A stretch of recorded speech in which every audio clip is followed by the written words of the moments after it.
starting the South Maui Community Plan Advisory Committee meeting at 5:30 p.m. And let's start with a roll call.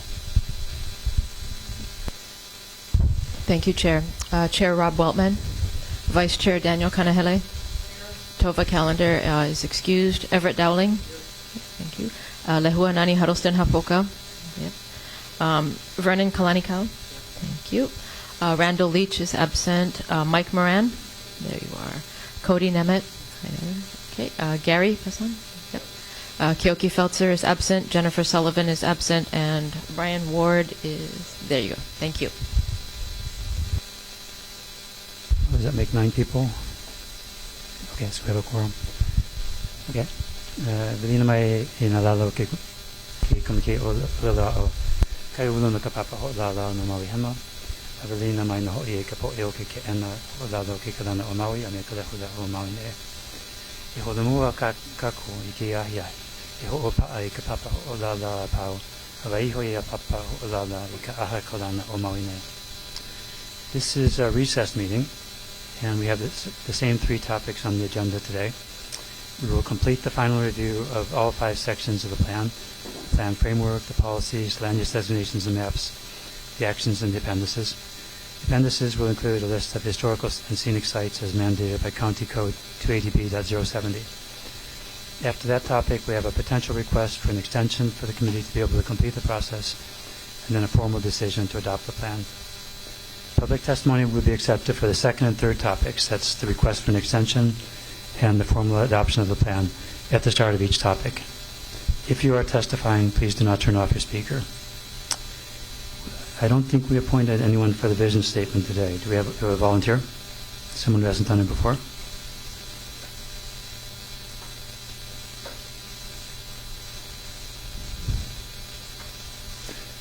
Okay, we don't have a volunteer who has not done it before. Nehua, have you read the vision statement? Thank you. Is it posted? I don't have it in front of me right now. Yeah, sorry.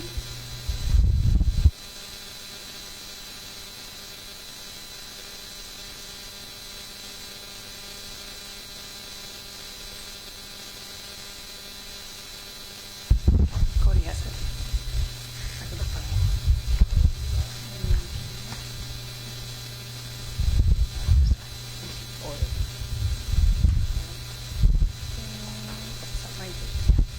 Thank you. Oh, no worries. Okay. South Maui Vision. South Maui's beaches, coastal waters, and wetlands are restored and thriving. With affordable housing close to good jobs and a variety of transportation options, including safe walking and biking paths lined with trees, the region's businesses, parks, and neighborhoods are connected, maintaining the small town lifestyle. Cultural resources are protected and celebrated, enhancing South Maui's sense of place. Thank you. And then just a reminder that this may be the last meeting, and if not, it's probably the one next to the last one, and Daniel needs his pillows back, so if you've not returned them, please make a plan. We could have a pillow fight at the very end, and whoever wins get all the pillows. Do we have a second?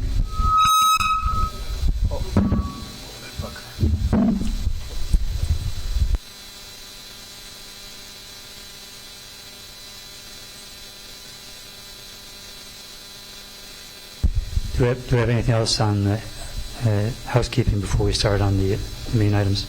Brian? Sure. Karen, Jennifer reached out and said she was going to try dialing in, so I don't know if she's on, so we just, from a quorum perspective, might want to just check if she's on.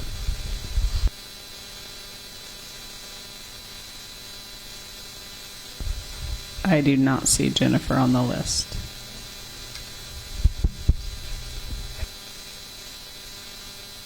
Anything else for housekeeping? Okay, resuming item B on the agenda, which is the review of the entire plan. And last time, I think we finished section 3, but we didn't formally say we're done with it. So just make one last call if there's anything more on section 3 before we go into section 4. Daniel?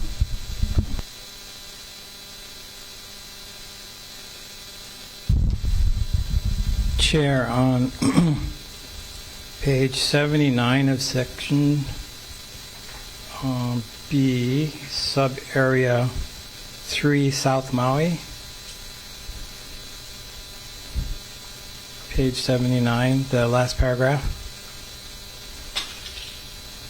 I had a recollect, I don't know, is everybody there?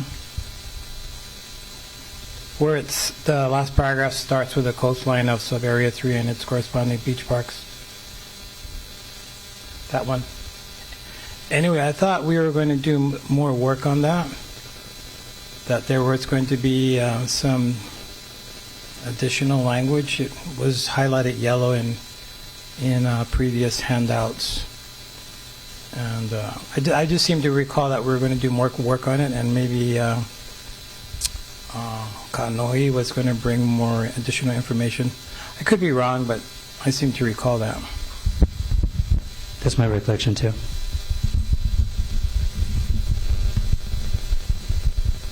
Yeah, that's correct. And then Kano and I are supposed to hooey up, make sure we get that. It's one of the few paragraphs we never get to yet.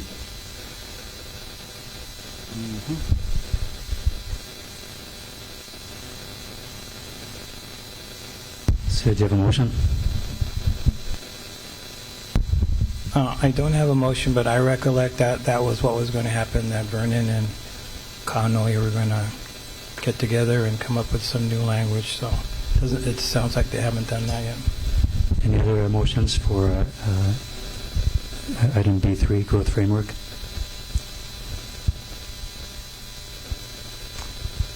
Okay, moving on to section 4. This is implementation monitoring. This Chair. Yes.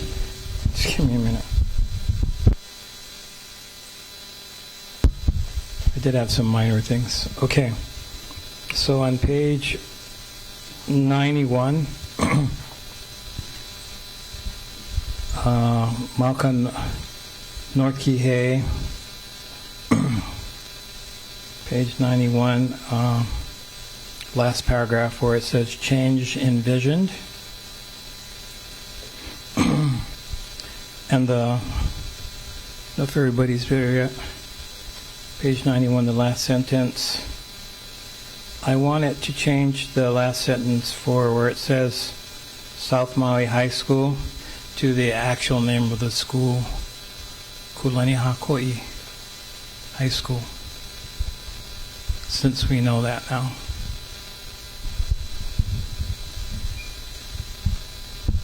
With all the diacritical marks in all the right places. Is there a second?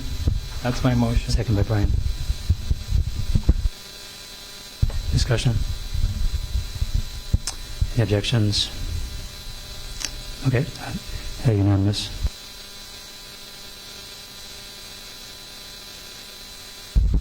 Chair, if we can turn to page 96, Central Kihei. Page 96, Central Kihei, the second paragraph, change envisioned. And it begins with the sentence, downtown Kihei is an infill project that has evolved over the years. It's more of a question. Is downtown Kihei still called downtown Kihei, or does it have a new name now? It's split up into two, right? One of them is downtown Kihei, and the other one is, I can't think of the name right now. One's on the north side, the other one's on the south side of PEKA. The north side would be then the downtown Kihei side. And I just wanted to check to see if the what is described as downtown Kihei is still basically the same as it's been described in this paragraph.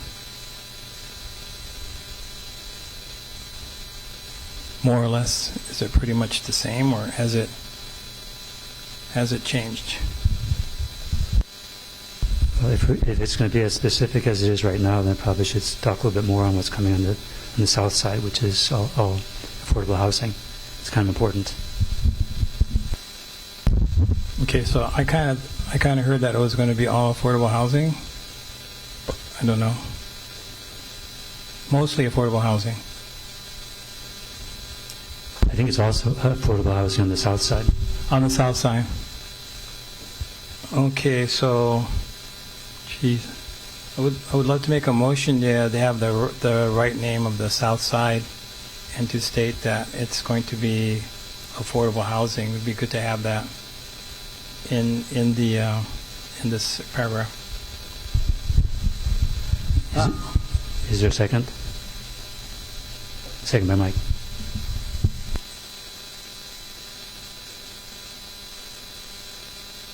I forget, is it Liloa Hale or something like that? I forget the name of it.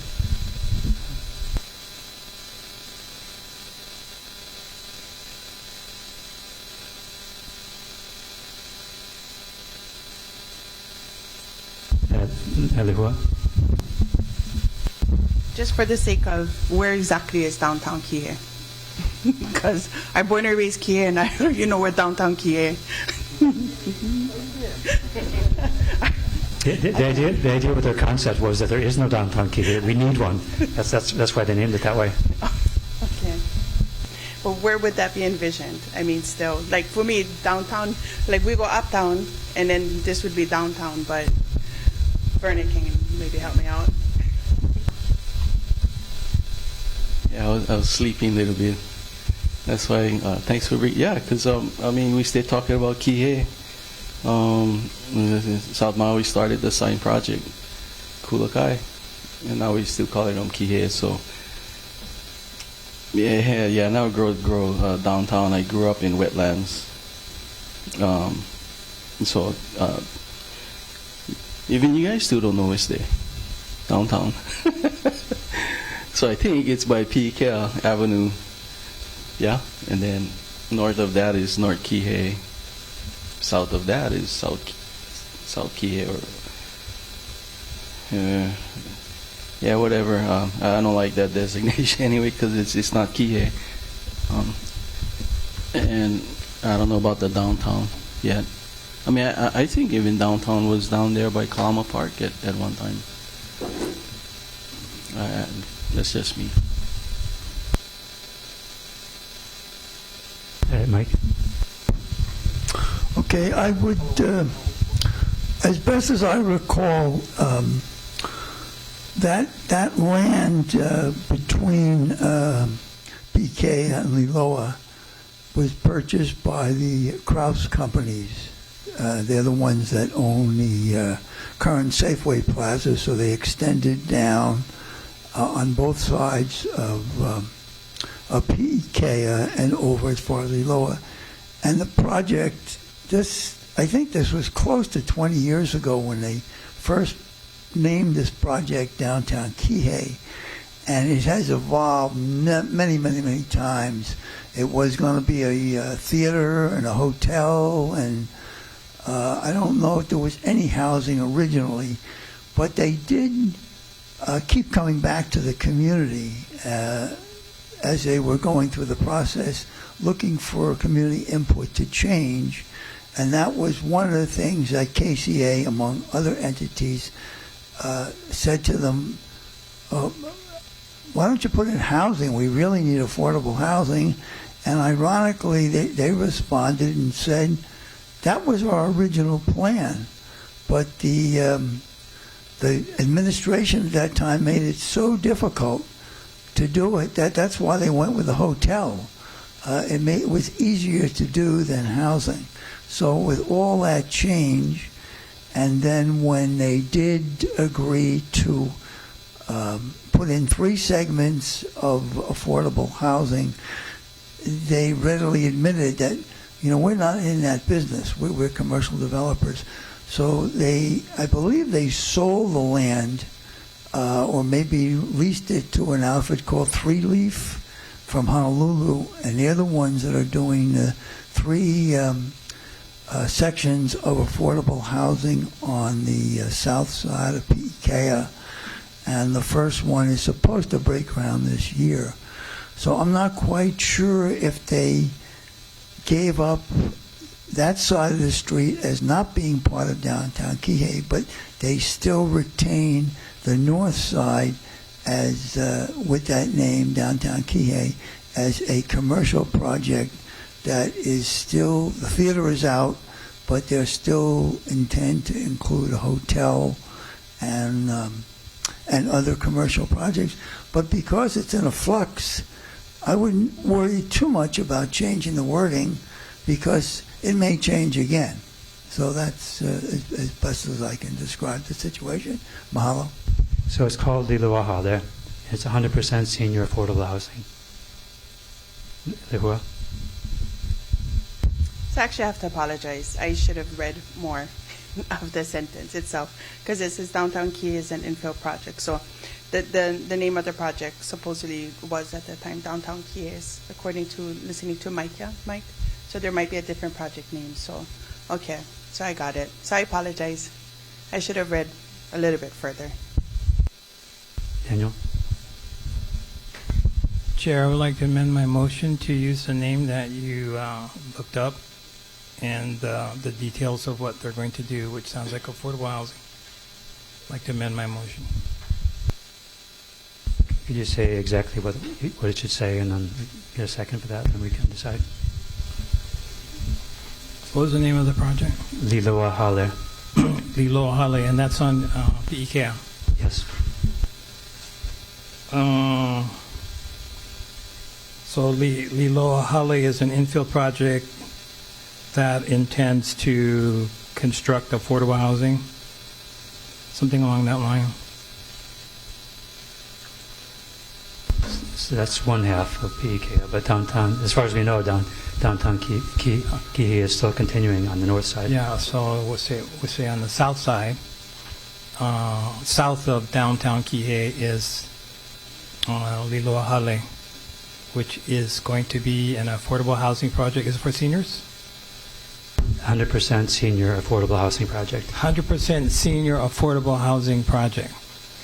Yeah. That's my amendment. My understanding, it's not going to be all senior affordable. One of the three segments is senior, and other two are not senior. They're all affordable, but only one segment is senior. At least that's my understanding. What they presented to the Urban Design Review Board in 2020 was 100% senior, all affordable, all of it. But that's the first segment. That's not the whole project.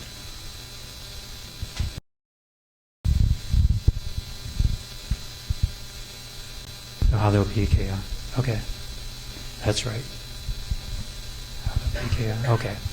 I got those two mixed up. It's Halo PK. Right? No. Okay, my motion's right there for everybody to see. Hali O-P-E-K-L. That's right. We'll go with that language there. So, was it Brian that seconded? Okay. Discussion? Any objections? Okay, I'm going to adopt that addition to page 96. Daniel? I just have one more short one. On page 98, Maui Research and Technology Park. 98, last paragraph.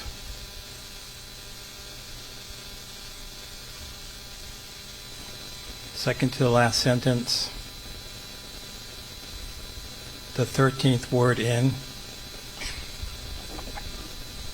It reads, the growth area may also include exhibit halls, meeting space. Then I would like to change it to read from there, comma, conference rooms instead of halls. Conference rooms. Oh, I'm sorry, Karen. You want to catch up? You want mustard too?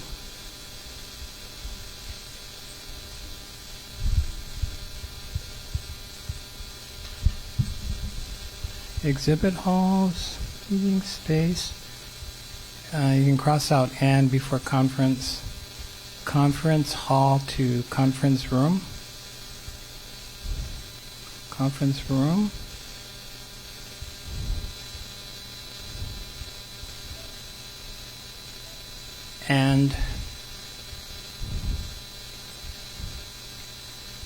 After room is and then anything we want to put in there on our wish list.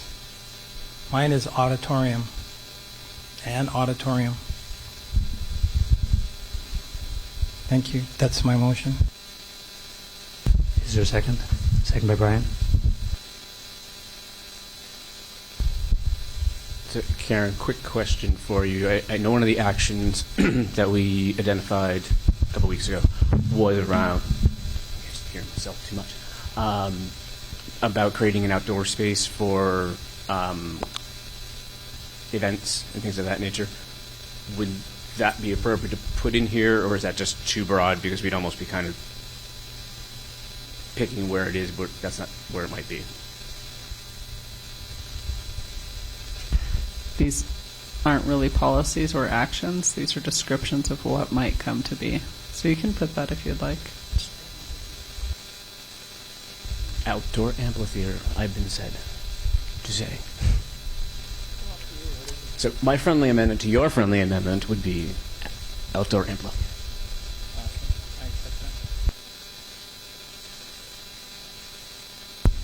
Amphitheater.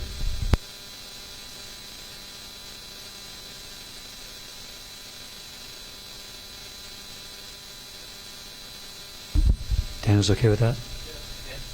Discussion? Any objections?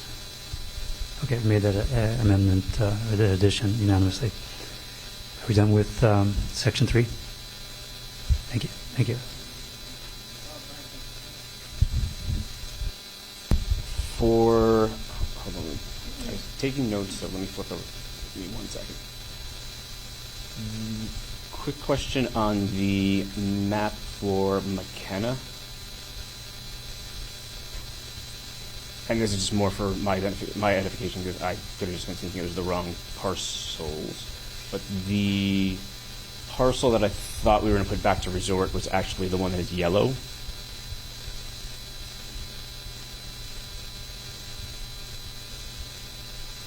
But I would defer to Everett, because I know you're much more familiar with which parcels are which.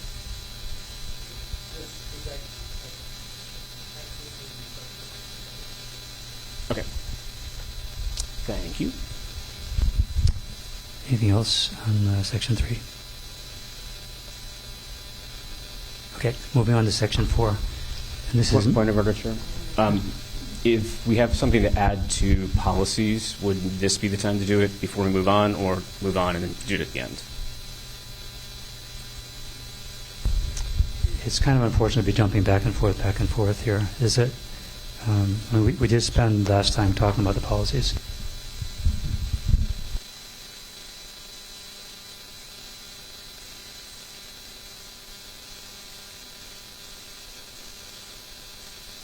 There were. I have a question.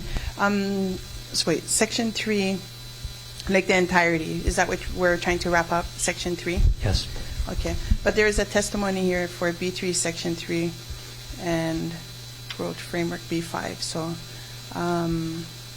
it was in our attachments. Do we want to talk about that one, the B3, section 3 by Kayumi Jad? If you want to make a motion, we did discuss that last time, but if you want Yeah. to make a motion this time, you can make a motion. Okay, I'd like to make a motion to discuss it because it is a testimony, written testimony from 1018, but it's in our packet. So that's why I'm a little bit, I just want to make sure that, So you can't make a motion to discuss, you have to make a motion to change something. okay. You can't make a motion to discuss, right? So No. motion to change. No? Okay, okay. So for the sake of, I'd like to make a motion to return, let me see, I'm reading it. The proper community plan doesn't need TMK parcel is resort hotel. So this is the one that was changed to residential, right? Yes. And you already changed it back. We changed that Yeah. back. Okay, so the reason I'm making sure is because I saw one posted testimony that came in after, and then this is a second testimony that's attached to today's one. So is that a mistake? Written testimony is accepted whenever people send it. It's just you don't necessarily see it unless it is received. So because we were having the recessed meeting, we printed it out. Okay. It's not necessarily a mistake, but it doesn't mean you have to rediscuss it. Okay. I just wanted to make sure because it's something that's extremely important and there's some serious verbiage at the end. So if we've already changed it back, which I thought we did, but I was confused because I saw it again. So I just make sure. Thank you. Then I rescind my motion. Okay, so can we make it a quick one, Brian, and not just keep jumping back and forth, back and forth? Okay. So back to section 2. I'd like to make a motion to add a new policy to research, identify a solution, and implement to safely cross the Piilani Highway. I know we had originally talked about that. It fell off the table because people said it was kind of in the works. I personally would like to have it be memorialized in the document in the event that it doesn't happen by the time the plan gets implemented. Research and identify a solution and implementate to permit safely crossing the Piilani Highway. That would be an action. So we can discuss that with actions, which we're on next. Then I can do it as an action. Perfect.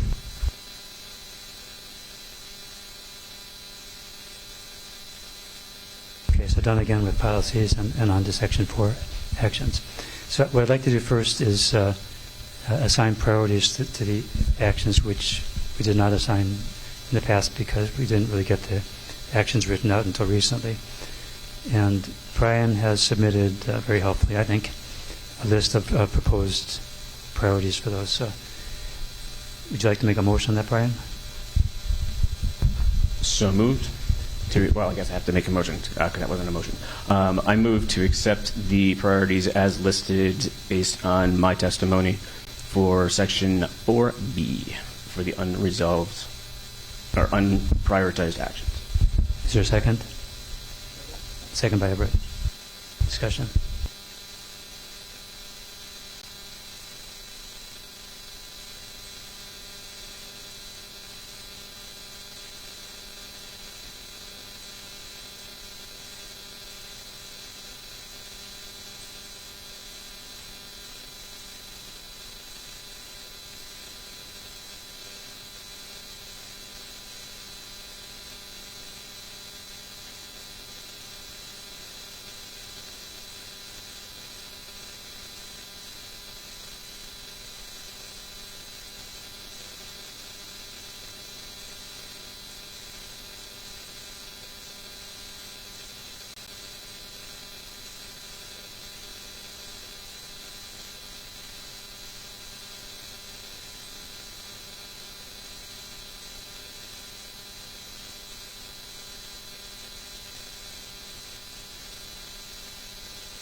Any objections to adopting Brian's recommendations here? Daniel? May I have a little bit more time, please?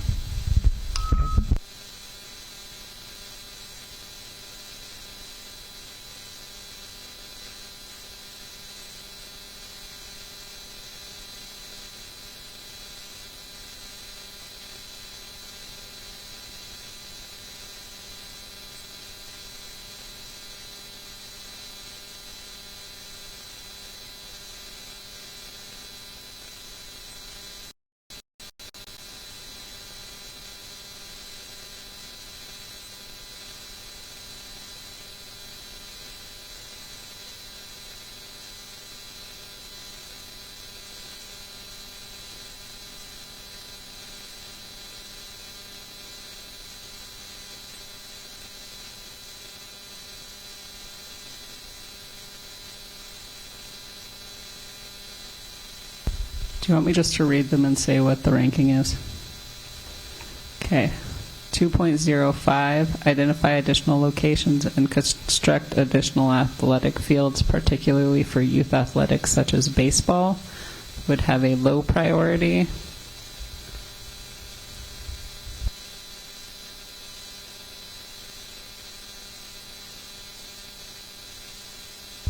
.213, fund, design, and implement the expansion of Kilohana Park, would have a high priority.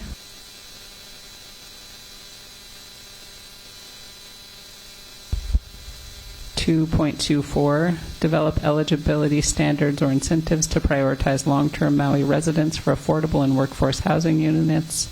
Examples include San Francisco Housing Lottery Preferences, Summit County, Colorado Workforce Housing Policies and Housing Works Initiative, and other affordable housing residency preference programs. Again, high priority. 2.25, create a tax structure that incentivizes owners to rent or redevelop vacant commercial properties. High priority.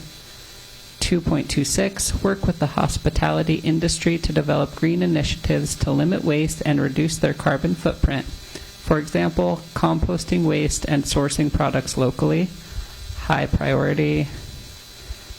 2.27, work with hotels to provide affordable, convenient transportation options for visitors, including shuttles to and from the airport and key destinations near the hotel.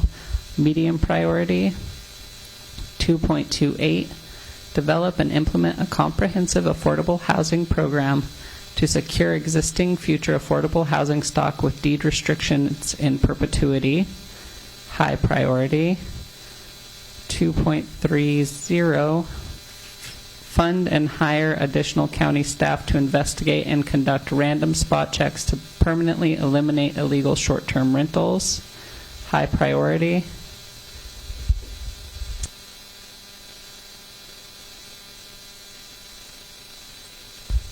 3.10, update the 2016 Community Wildfire Protection Plan for South Maui and enforce that landowners comply with the plan. High priority. 3.11, implement the 2016 South Maui Community Wildfire Protection Action Plan as found on page 59 and 60.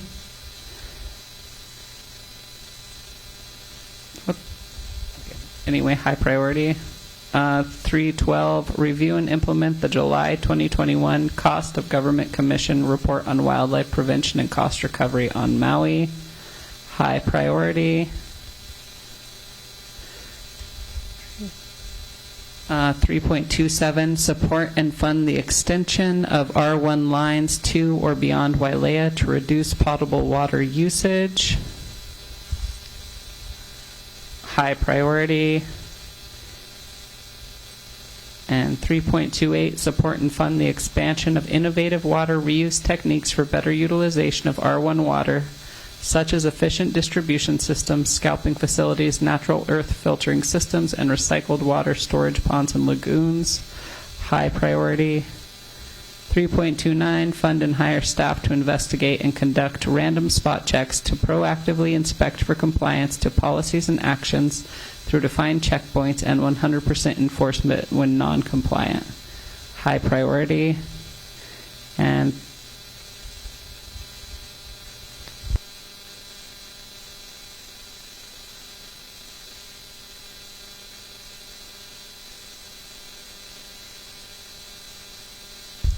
.03, adopt reporting procedures that make it easy for the public to track the implementation of plan developments as well as settlement agreements between interveners and developers.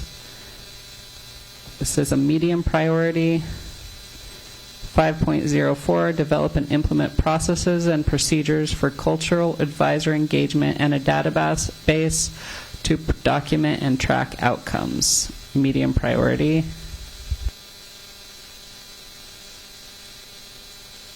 Okay, discussion. Lewa.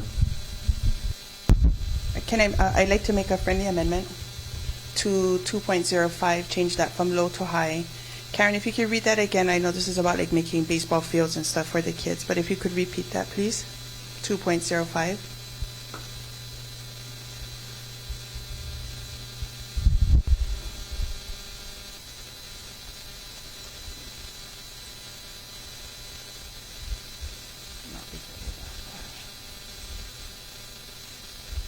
Identify additional locations and construct additional athletic fields, particularly for youth athletics such as baseball.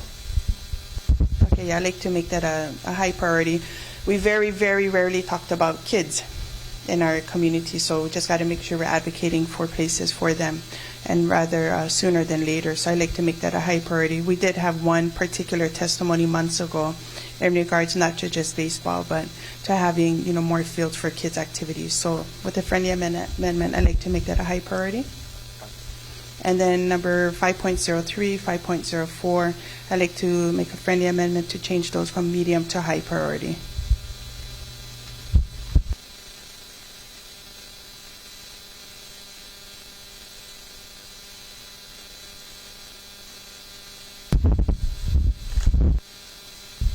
That's fine for an amendment. Last two was 503 and 504.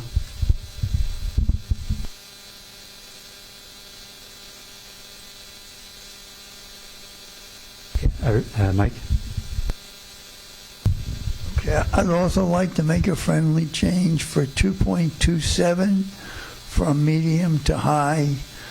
Again, thinking of this is a long-term plan, and we know how great help we need with transportation infrastructure. And with the seemingly unlikely that we're going to get more roads, we should do everything we can to reduce the volume. So having shuttle buses, I think, could help. And I say that with the understanding that the department reminded us in the beginning that don't make everything high. So I'm only doing one. I'm not responsible for all the others. But I would suggest we make that one high, 2.27.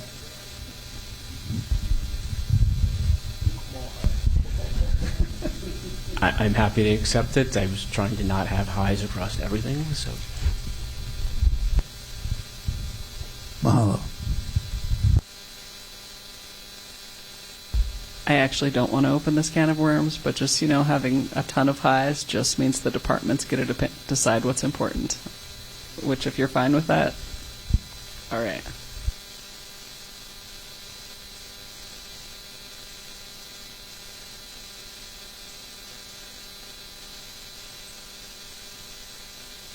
So I think we have they're all high.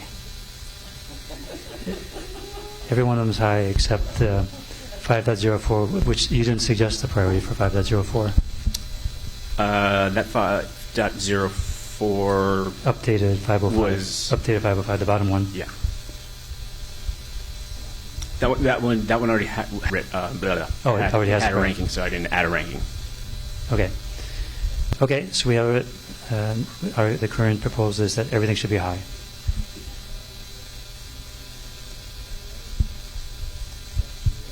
More discussion, Brian? If I could, really it's more of a comment. So since joining CPAC, everybody knows or should know that I'm on the board for WCA, or Wildlife Community Association. And what I've been working with the board on is understanding, once I had a better understanding of what's happening in the background, challenges, is that I presented a couple of options for them to consider. There's a point to this, so bear with me. One was around water quality testing. So I would like to just announce that we are in the plans of working with various groups to do a collaborative implementation of that, since the county is currently not paying for it. So it's a collaboration across multiple teams. So I'm excited for that, which will be being funded by WCA. The second, which is the connection point to specifically your point, the general managers of the resorts also, during one of my meetings with them, requested that we put into CPAC a policy or an action that would say that they want to have their employees interviewed, or not interviewed, but do a survey to understand what their needs are, what their desires, what types of homes, locations, transportation, all that kind of stuff. With that, I explained to them that if we put that in by the time the plan got developed, or this plan got implemented, the survey would be too late because all the decisions on what those needs were in there.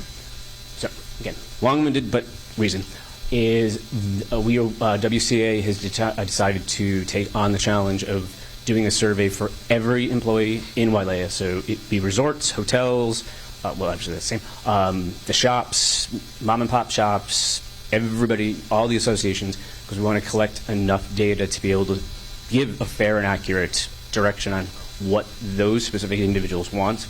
We'll be kicking that off. Our goal, we're hoping, is in December, so that we have data and solution for February, when hopefully, is my understanding, that's when the Planning Commission is going to kind of start picking the ball up and looking at this. So Wailea is committed to making sure that we have sound data that which either reinforces what the decisions we made, which is super and great, but if it does say a different data point, it provides commissioning the ability to make those information with the data directly from those people. So again, apologies for the long way. I just wanted to explain why I didn't have the bus on a higher rate.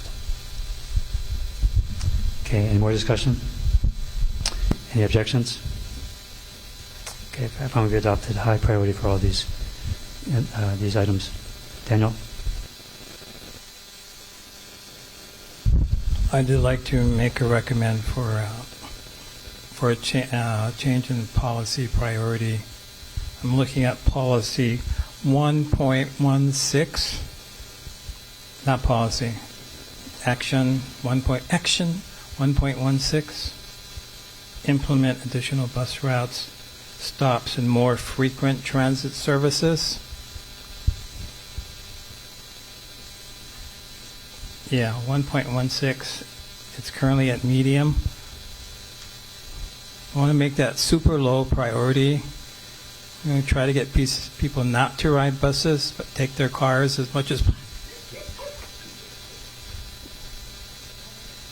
Oh, sorry. I'd like to make that a high priority because we do want people to use the transportation system, and if there's more frequent availability of buses, I would take the bus.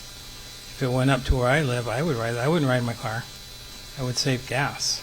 Is there a second? Second by Mike. Discussion? Any objections? 1.16 is high priority. Thank you for your support. I just want to remind Brian you did have an action you wanted to add to this section, probably. Thank you.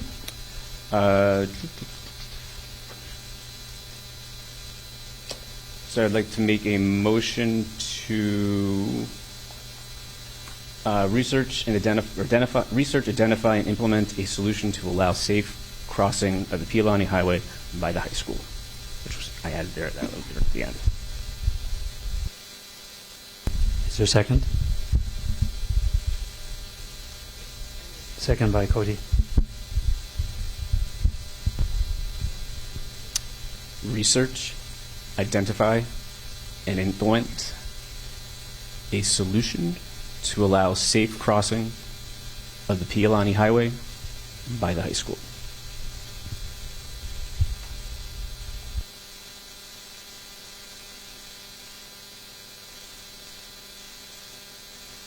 Or if we want to use the appropriate name of the high school, we should do that as well. I just will not embarrass myself by trying to say it. Discussion? Cody, any objections? Okay, I find we've adopted additional action unanimously. Anything else in the action section? One more action. So I make a move to require an annual review of the living document of the living document listing of important historical and cultural sites in South Maui area. Oh, actually, it should be annual review and update.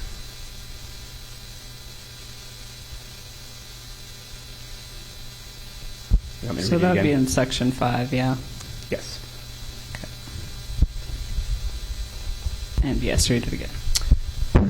Require annual review and updating of the living document listing of important historical and cultural sites in South Maui area.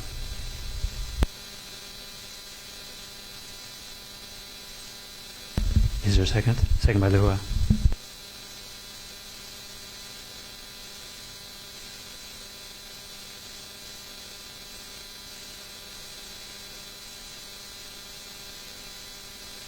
Discussion? So friendly amendments in speaking with Lehua that first say what the goal is, and if I can get the help with the correct name, require an annual review and updating by whatever respective department or team that should be that has the experience, the knowledge.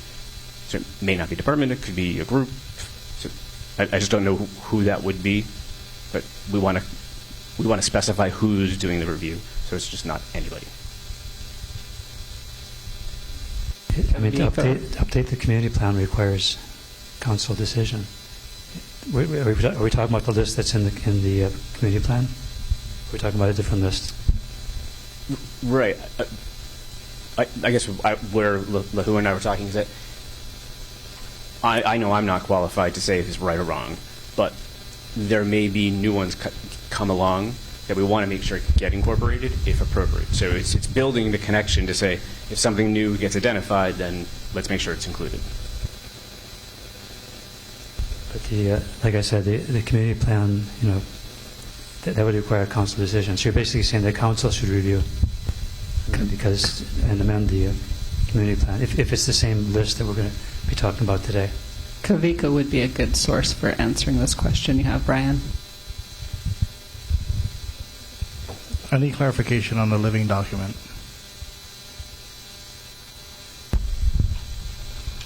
A living document is going to basically be if you have a list and something new is identified, you would update that document. So it's a document that's just in perpetuity. So I don't know. We should probably table this. What is it? An action? We should probably table this action until we actually discuss the list of sites that may be included in the plan. Because I think further clarification and understanding in a greater context of what that means, then the actual implications of what that entails would then more accurately determine this action. Okay. So I will rescind my motion for the moment, and we'll bring it back up later. Any other items on the action area? Mike? Just a point of information.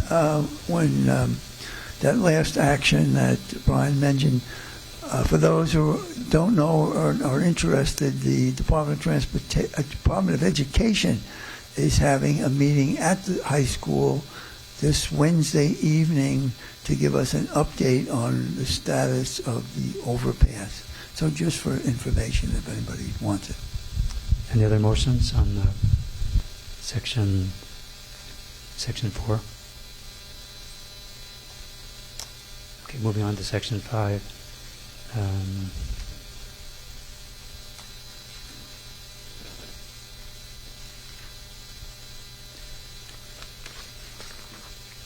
So section 5 is appendices, and we do have one very important thing to do since we're required by county law to adopt a list of important historical sites, and we don't have any other place for it. I think the only place we can put it right now is in the appendices.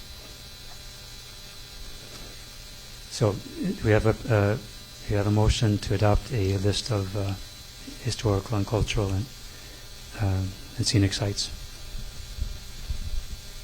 And give it to Cody.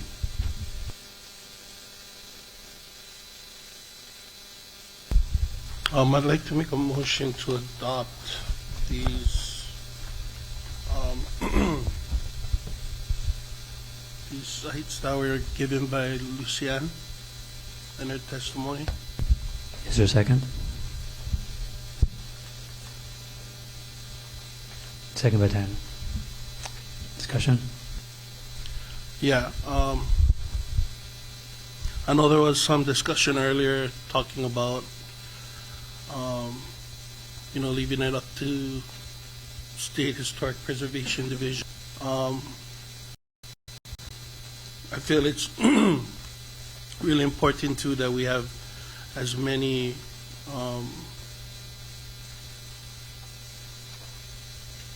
as much teeth as we can to protect these sites. And a lot of times that comes from descendants, comes from families, individuals, and so this I think this will give a broader scope on who can be at the table.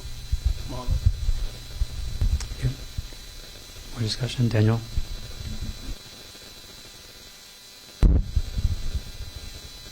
Chair, if I may, as part of the discussion, I would like to read an excerpt from the Culture Resource Management Plan of the County of Maui in 1984, where it talked about the community plans which were formulated in the 1980s and why we are including historic properties in there. I might give you some background. So if I may just read it. In the past, Maui County's attention to culture resources was devoted primarily to the county's 3 historic districts, 2 in Lahaina and 1 in Wailuku, with the greatest activity being in Lahaina due to its dominant business character. The historic districts have been administered since 1962 by the Maui County Historic Commission, whose affairs are coordinated by the staff of the County Planning Department with funding from the Coastal Zone Management Program. The Planning Department is able to address itself in a more comprehensive manner to Maui's rich heritage of archaeological and historic sites, which are the visual remnants of a vital past. Additional impetus for a study of Maui County's culture resources came about during the community plan formulation process initiated in 1980, with the final adoption phase by the County Council now in progress. By incorporating culture resources as part of the planning process, the Planning Department Preservation, the subject management plan will provide a framework in which the significant sites, objects, and structures of the past are recorded and protected in order to ensure that the future generations have a richness of heritage based upon an understanding of history. With the rapid rate of growth on Maui in the past decade, many historical sites have been lost to development. It is important in this time of increased expansion that our archaeological and historical sites do not needlessly fall prey to development. Historic preservation does not intend to retard progress.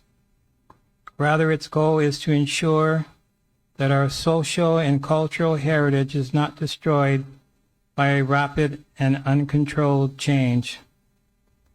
Legislation aimed at this goal has been adopted by both the Hawaii State Legislature and the Maui County Council. The state constitution recognizes the need for historic preservation for the welfare of the public. The legislative basis for the state's historic preservation program is found in Chapter 6E of the Hawaiian Revised Statutes, 1976, which reads in part, "The historic and cultural heritage of the state is among its important assets, and rapid social and economic development of contemporary society threaten to destroy the remaining vestiges of this heritage. It is in the public interest to engage in a comprehensive program of historic preservation at all levels of government to promote the use and conservation of such property for the education, inspiration, pleasure, and enrichment of its citizens." Thank you, Chair. Yeah. There are a few at least typos in the list, but I don't think we need to go into that level of detail. They can be fixed later. Any further discussion about this proposal? Lehua? Maybe this is where Kavika can help us out, maybe. So in regards to the proposal on significant sites and historical significant sites, so on my end, being born and raised in Kihei, maybe what I have proposed and I sent in via email on October 11th, in testimony to support the list of significant sites. It just states, things like Kihei Plantation, Camps, Kihei Wharf, the first post office, to be listed in the sites. But I don't know what constitutes as historical, and I know what constitutes as cultural. But things like naming Old Kihei School, and if we looked at the sites that are available, we'll see some of these on them. But I just wanted to know, like along the way, if we have more places to name. So I think that's where Brian and I were talking about a living document. Is that something that we can keep adding on? So I saw a lot of new ones added on, and of course those are cultural sites, and I'm not aware of them because I'm not. I haven't done my homework, and I'm so glad that there's people out there that's bringing them, to light and citing them. I know there's a lot more. So that's, I think, where the living document would come in, is how can we keep this list going, and to whom would verify these significant sites. So one can be culturally significant, and one could be significant to just the area. So at the time growing up in Kihei, an important area for us was like the Cove and then like Kalama Park. They were really significant during the era that I grew up, born 1970. But I think those are really important, and we don't want to forget. That's kind of what made Kihei, at least during my generation. There's a lot of athletes that came out of Kihei, and thanks to Kalama Park, we're able to do what we did and so forth. So with that question of a living document, would something like this constitute as such, as a living document that we can keep adding on? But where do we go? Who do we talk to about it? And who verifies? And like, is there like a checklist of, yes, no, we're not going to make it? It could be. I'm also interested to hear what other thoughts this body has before I weigh in a little bit more with my questions and clarification. Okay, so when I look at this, I think we should have two separate lists. You have then those that are documented, registered, even with Bishop Museum, and then you have Buzz's Wharf, just one example. So if it's going to be Buzz's Wharf, then we should put my house. Like for real. And every house on Kenoleo, that's all historical homes. They all get wells. Some of them get bunkers underneath, military bunkers. The reason why I bring up my house, I was sharing with Gary. So pay attention to this part. Because get on story to all these kinds of stuff, you have these sites. And then it's going to lead to the other questions or concerns I have. So my mom's house, I think my dad bought that house. So how many of you know a Hali Lava? Any of you guys heard of Hali Lava restaurant? Okay, there we go. I figure only her going to say I do. That's on Lower Main. That's that where they do you see your pataos. There's that restaurant place. That name changed how many times. So there was a home, a model home called Hicks Homes. So if you remember Hicks Homes, my father bought the first model home, Hicks Homes. It's a redwood house, panel, tongue and groove. That house still stand. No more termites. Only around the trims, around the window. Get all termites because that was in redwood. That house still stand. So to me, it's historical because there's a lot more to that story. How that house would end up coming down to Kihei back in the day. Sniffing Express towed that house free. Every mailbox on Kenoleo Road was removed to help my dad put that house where it's there today. Except one neighbor gave my dad a hard time. So the concern I get, I think we got to come up with two separate lists. You have the document 6E and Bishop Museum. And the one concern I get, we all into conservation, preservation, but when we include this in our community plan, who in the community, who in the public going to get to use this? Let's say Buzz's Wharf. let's say Buzzardsworth decide to sell or tear it down.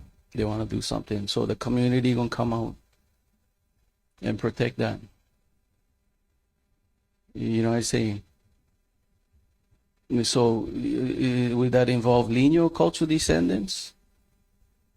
No, my interpretation to that would be to the EV. The lineal cultural descendant is to the EV, not to the building.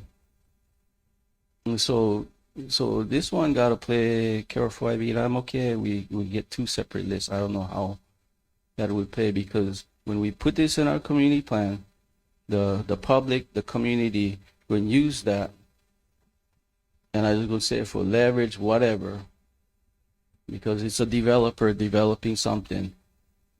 So we gotta be careful with that. But I'm okay. We just gotta figure out how we're gonna categorize that. And maybe Kavika can add to that. So the biggest concern for me at this point is we don't have a county process to recognize historic sites. That is a state process and a state function. And as Daniel correctly brought up, that is a 6E process that you would actually implement through Hawaii administrative rules. As far as verifying and the level of accuracy of what the site may involve historically and significantly, that would be the State Historic Preservation Division. We at the Planning Department, our own internal inventory and list of historic sites is in collaboration and consultation with the State Historic Preservation Division. So they are the authority on this matter. From this list of sites here, the 100+ sites, I cannot tell you which ones have been inventoried, which ones have been assessed for significance and integrity, because that is a function of, on the state level, with the State Historic Preservation Division. I understand that for people that are coming into this area, there are places that they feel is important from their upbringing. What I would suggest, and this is based on the testimony that was submitted that I'm reading, is potentially changing the verbiage to say something to the effect of the South Maui Community Plan includes a list of sites that may have historical and cultural significance. Because I think the point and intent, from my understanding, is to make folks aware that before you do something, there may be something, and you need to do your due diligence on figuring out what that something is. But to actually say that this is in fact everything on this list is something, I cannot tell you that, because we haven't gone through the list, we haven't verified that, and we don't know to what degree Shipley has as well.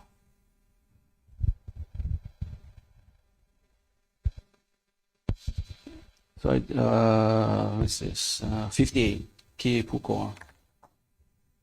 So we're only talking about Kie Pukoa. Like for me, I will learn more about that with the sign project and its place, and its history connected to the. Kind of funny. I get all that's where the canoes came from, the Big Island, and did their invasion here on Maui. Got their police kick, and then when you look today, fast forward, get all the canoes all piled up over there again. So they kind of preserving part of that history, right?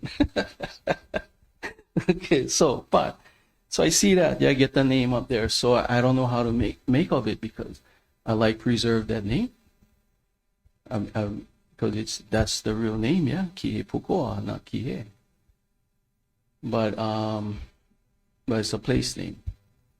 So I don't know how you preserve that. Just for instance. So I think just get work to this idea, categorize, I'm not sure.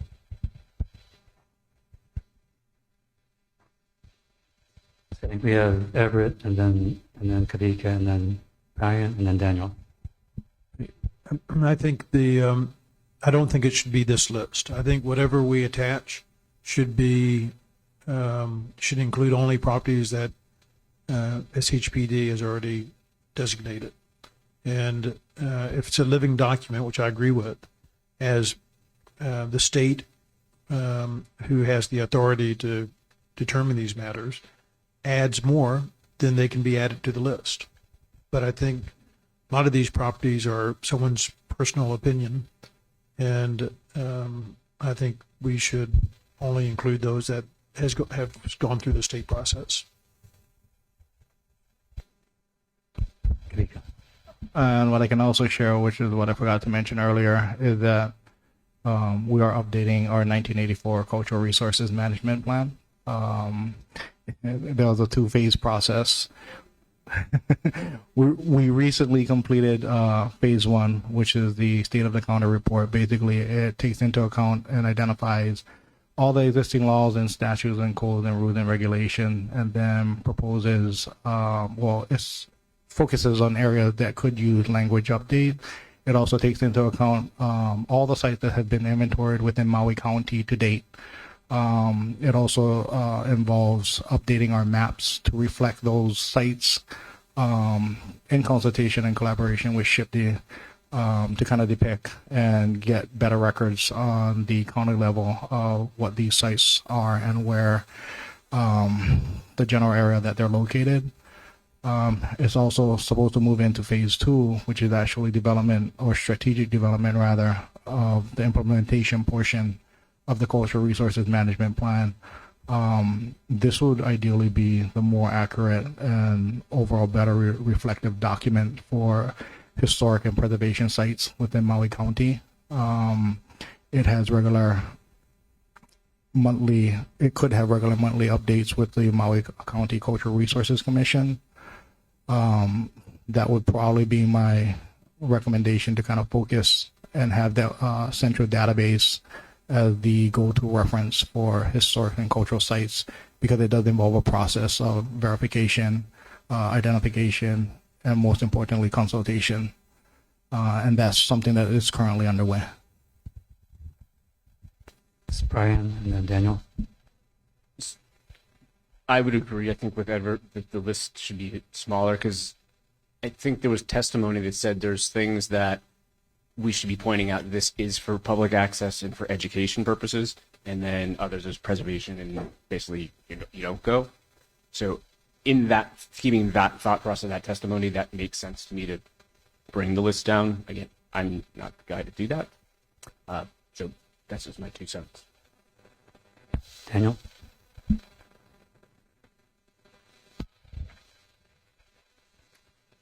So great, that document is being updated, written and adopted in 1984. So that's what should be happening, as time passes, we should be advancing our knowledge of the history of the area. That's what we're talking about history of an area. And as we do more work, more research, more archaeological work, as time passes, we learn more about the ancient history, and then it's also, we're adding new layers of history, right? Anything over 50 years old is considered historic. So a lot of you here are historic, vast majority, but so we're adding new layers of history, and so like Lehu was referencing things that were important to her generation, and which might be meaningful to future generations who look back and dig these things up, what was this, and so it's documented. And so what can't be preserved can be documented.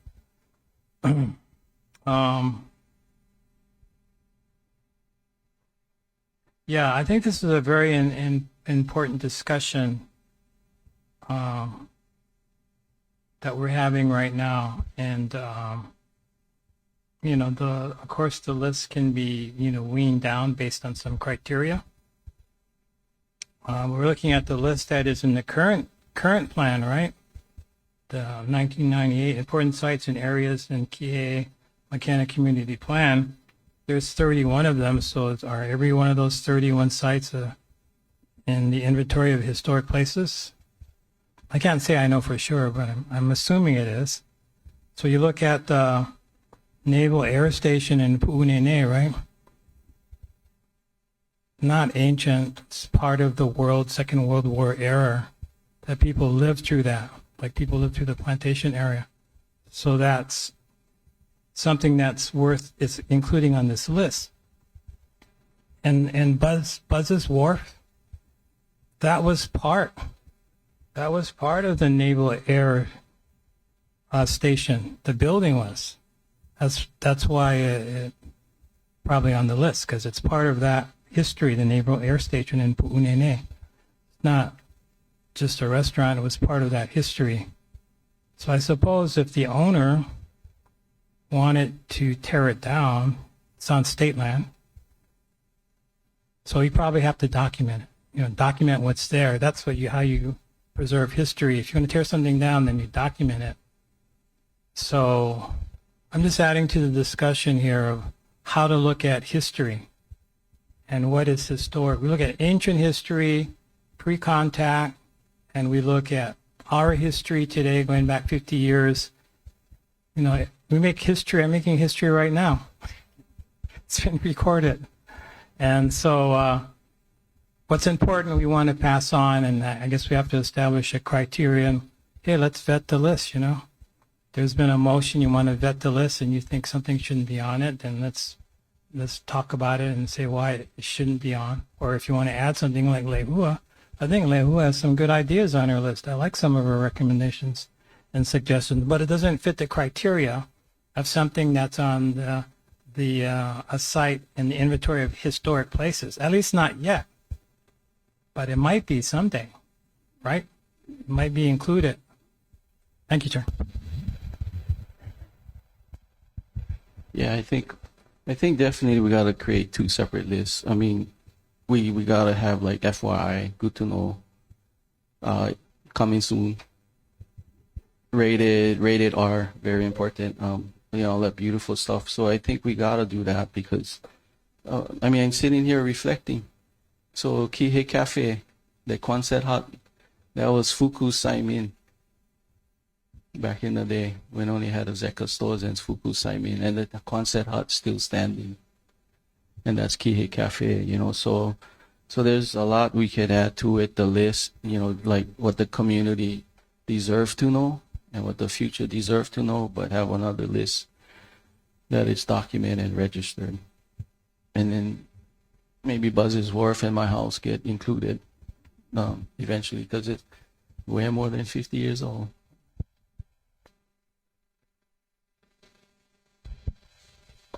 I was wondering if we could ask Lucian to be a resource in this because it was her testimony, and maybe to discuss a little bit on how this list came to be. Maybe. Any objections to having Lucian as a resource person? Are willing to do that? I just want to say before I hand over to Kavika that I don't think it makes sense for us to make a list which contains things which are in the archive, because we could just say, see the archive. And that's their specialty. That's what they do. There's no point in trying to list those, stay consistent with those. The purpose of this list is to say, what things does the community think that the planning department should take a look at before they carte blanche give a building permit on? So these are things that are important to the community. They may or not be in the archive. Kabika? Yeah, for me as a cultural resources planner with long range at the planning department, it's most imperative for me to make a clear distinction that if you're either going to include a list, at least on a county level, it's mostly for informational purposes, because until the list actually is vetted and went through a process to be identified, be inventory, be assessed significant to determine what level of integrity it has. Some of the sites, have an SIHP number, but we don't know if that SIHP number on that site is actually still present. That could have been a site that was identified at the previous study that was recorded but was slated for data recovery, which basically means that they collected the data and the site may no longer be there. So for me, it's just about making clear what is the state process and function, what is the county process and function, and avoiding, the unnecessary confusion about a list that may be contained in this plan as having gone through a process to be identified, studied, and inventoried. That's the concern that I have. I think Cody had a question to our resource person. Is that right? Could our resource person explain how she came up with this list?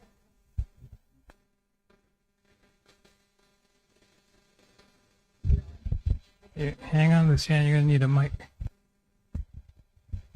Mahalo. I didn't do this to be the center of attention. I did it because I have big stacks of archaeological inventory surveys and other ethnographic reports that mention various sites and give their state inventory number and also discuss their status. And, you know, Kavika is absolutely right. Just having an inventory number doesn't even mean the site still exists. So I tried to the best of my ability to put in sites that I would see over and over again referred to in studies of like the South Maui traffic corridor. When, you know, the new Makena-Alanui was made, the state did an EIS, and they did a very extensive archaeological survey. They created a map for that survey. They noted the status of the different sites along the survey, whether they were going to be preserved or destroyed. And then I looked up which ones had preservation plans. And so for the most part, anything that has a state historic name or number listed in that, I guess you have to trust me for this, but someone should double check because, you know, no one makes no mistakes. I certainly make a lot of mistakes. But everyone I looked up did have a preservation plan of some sort. Now, I have to say, sites that are on state land, like we have all kinds of sites around Makena on state land, Maui on state land, they did not really ever get a preservation plan. They were surveyed in the 70s and recommended to have, you know, a worthwhile status. But no one, like today we have official preservation plans that have criteria and everything. That didn't happen. No one's gone back and looked at them since the 70s. Doesn't mean they're not worthwhile. They are. They're highly worthwhile. It's just, you know, they're on state land. No one's going to harm them at this point, hopefully. And so other things have had priority. You know, when the state's building a road, then it has to go and do a survey and do a preservation plan for the sites that are, you know, going to be possibly in the impact zone but are going to be preserved. So, you know, this list is, it is long. It does have places that, you know, broadly interpreted are significant just to the place of South Maui. Like, they're natural features. Pu'okali is a natural feature. Pu'ohele is a natural feature. Kihei Pukoa is a place name. So, but all these things fall under the criteria that was in the last community plan, that it said basically if it's a historic property, if it's a place of cultural importance. So places that are natural but have cultural significance, have legends about them, like Pu'olai. You know, they're natural, but they have cultural significance. So that was my criteria to try to, you know, offer this. I have no attachment to anything being on, off. I just tried to provide factual information. And if, you know, I think it'd be great if the list was vetted and someone checked and made sure there was a preservation plan for every single site that had a state inventory of historic places number. I've actually come across a few more numbers for sites that I didn't have them. I mean, this takes many, many hours going through and finding them.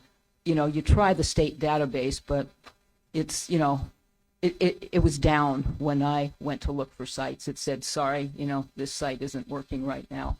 So, but there is a database, and there is this HICRIS map that's really, you know, state of the art, Kabika. You know, you're right. We have this data that could be at our fingertips. And really, you guys should have a policy that says everyone who does a development should also just consult with this HICRIS map with their consultants and make sure that they understand what's surrounding their property so that they can plan properly, so they're not running their drainage on some forgotten site that, got recorded 15 years ago, but is still there and it has a preservation plan and should be preserved. Because otherwise, what I have seen is sites get recommended for preservation and then they get forgotten. And then, oops, that's just not there anymore.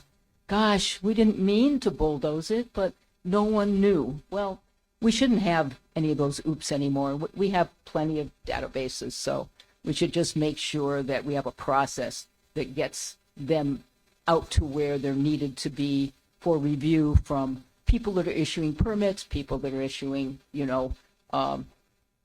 reviews of community plan changes, things like that. So sorry to go on, but hopefully that was helpful. Yes. Lehua?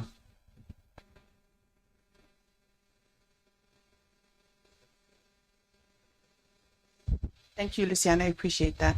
I'm looking at your paper now. You submitted. There's some that are in red. Is that on purpose? Some of them are highlighted, or is that just a color typo? That's a color typo. Okay. I'm so sorry. No, it's all If good. it caused confusion. No, it's all Yeah. good. So I just wanted to thank you. But my comment is just towards my committee members is I actually meant to bring up my recommendation of sites to have this dialogue, because through this whole process, I still couldn't grasp what the significant sites were.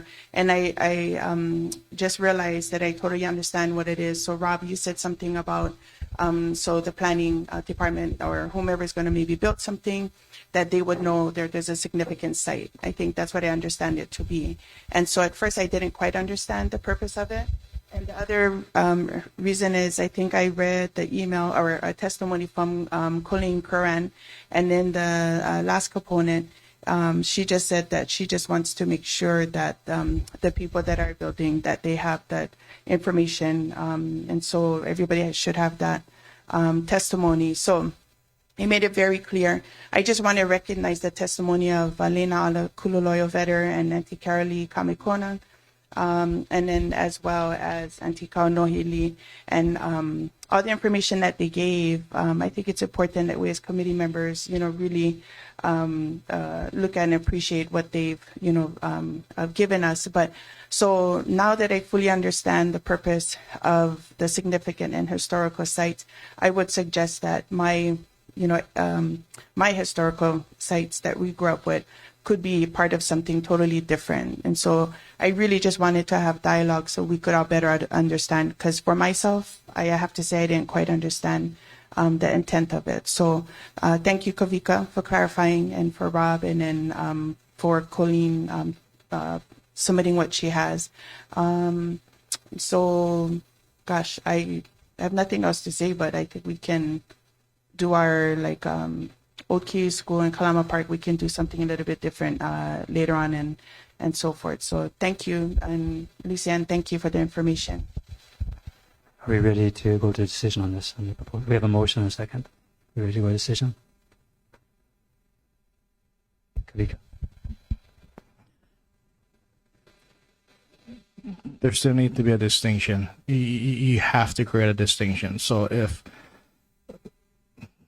the body is going to move forward with the motion as is, then you have to include the word, because technically at this point in time, none of these sites has been vetted. They're all just sites that may have significant and historical and cultural importance. So if we're going to move forward with the list of sites as is, you have to include the words may have in the language.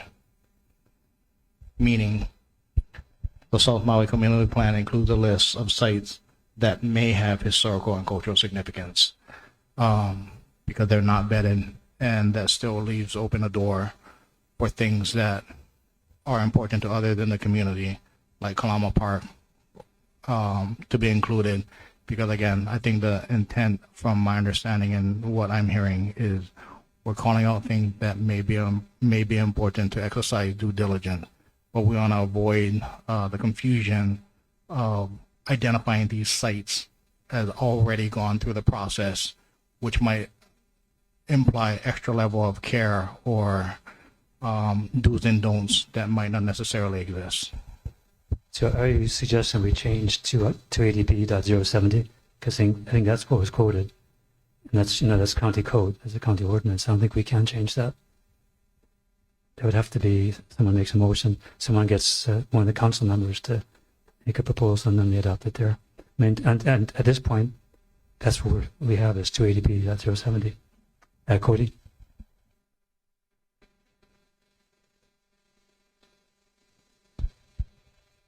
Well, I was just kind of curious about what you're talking about earlier, about how the county has this process already that is in effect of making sure that these sites are all vetted for or whatever.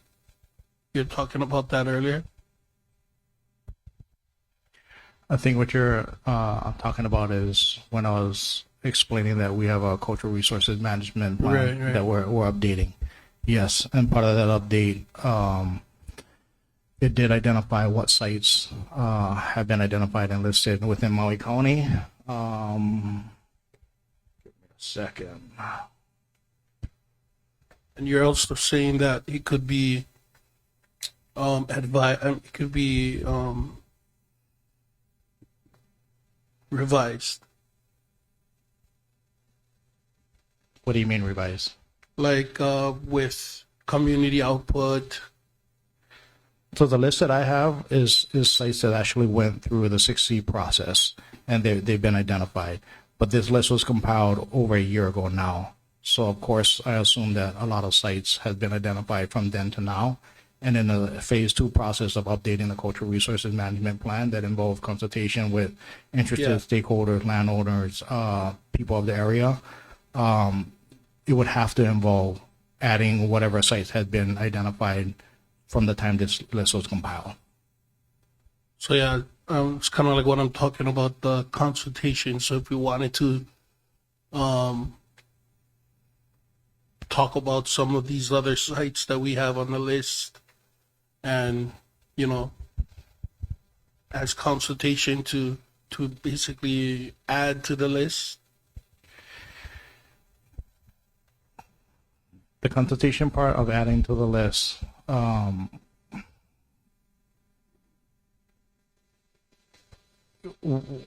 what I'm hearing is you want to bring to our attention other areas or sites that could be important and warrant documentation.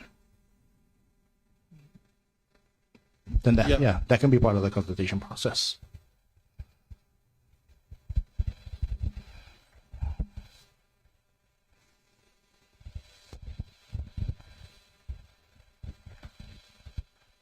So, Kavika, if I come to CRC, that could be a step, at CRC.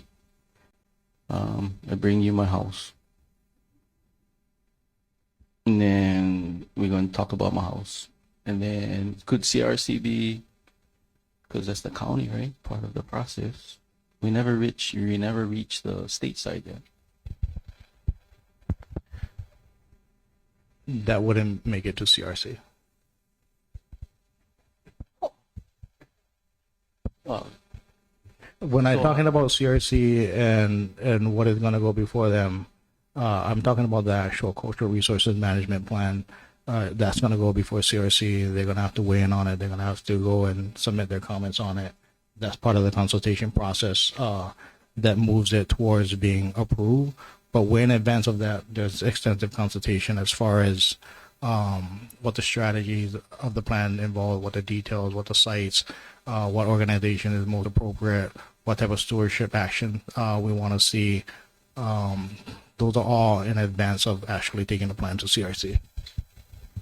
so I would take my house to county council then. I just try to help Brad understand. Actually, what you would have to do is you would have to file one nomination for your house to actually go and be heard with the Hawaii State Review Board. And then they would actually, depending on the nomination that you put forth, go and review the information and determine whether or not it meets the significance criteria and the integrity evaluation to see whether or not your house can be listed on the state review register. It's a lot of work.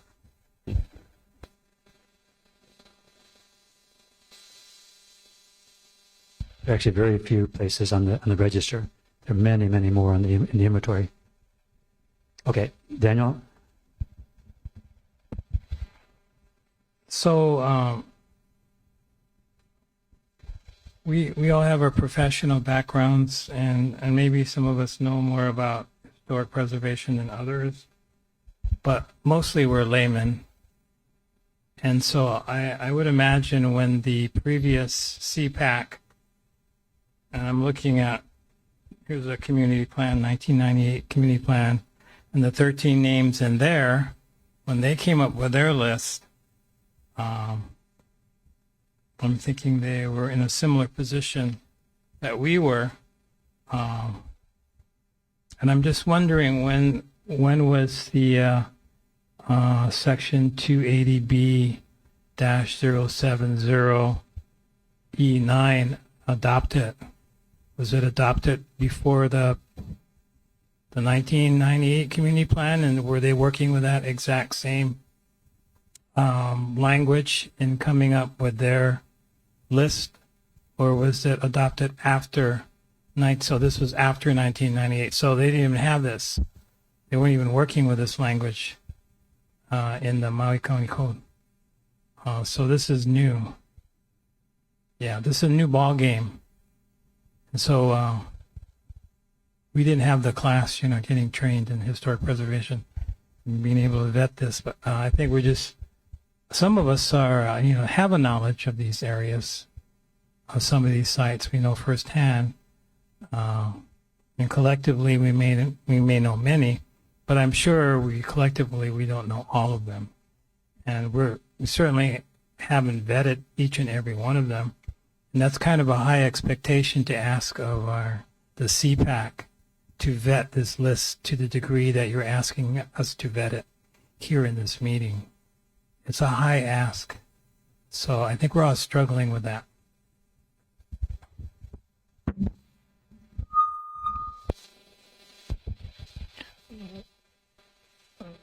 My concern is, I'm not saying that the CPAC needs to go and vet the list, but if the list is in fact the desire of the body to move forward, it needs to move forward with a disclaimer. It cannot move forward with the appearance that it has been vetted.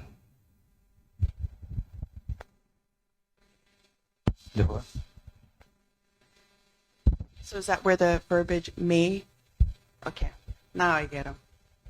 Yeah. Okay. Get Gary and then Brian. First of all, I'm in complete agreement to the word may, whether or not it's legal or not. We can let somebody else solve that some other day. I think it also, I think from what I'm hearing, there's also kind of a presumption that it's complete as well.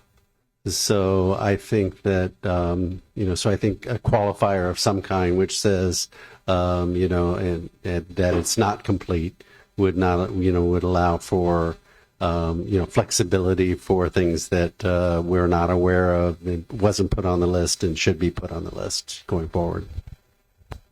The text says include the following, which means it's not a complete list. Brian? So I guess that's a question. Could we not just reference the list that you said that hasn't really been updated in a year? Can we not just use it as a reference point to say, look at that list? So at least it's updated versus the community plan, or does it have to literally be posted in the community plan? 280s, the county code says it's supposed to be a 280B.070 says explicitly, the plan shall include a list of historical and cultural and scenic sites. Daniel? So I think the disclaimer is in the name of our group, South Maui Community Plan Advisory Committee. We're an advisory committee, and we're just making recommendations. These are just recommendations. We're not the final say on any of this. The county council will be the final say, and they have the whole legislative branch of the county of Maui to vet the legality of anything that we do recommend. So believe me, that it'll be vetted. Are you ready to move to decision? Okay, since I sensed disagreement, I'm going to call for a vote. So those in favor, please raise your hand. Those in favor of the motion, please raise your hand. Can you repeat the exact motion so everyone knows what it is? Motion is to adopt the proposal for significant sites that was submitted by Lucian Dene, October 15, 2023. Those in favor, please raise your hand.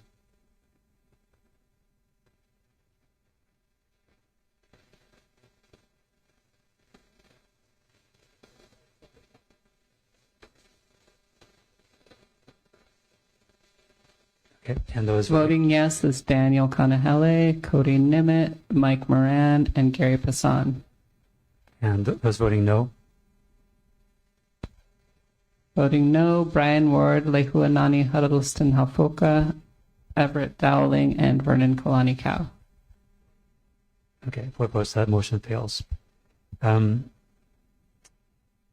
don't think we can come up with a new list at this time. So I think we are failing in our responsibility there. But we're going to take a 10-minute break before we finish the meeting.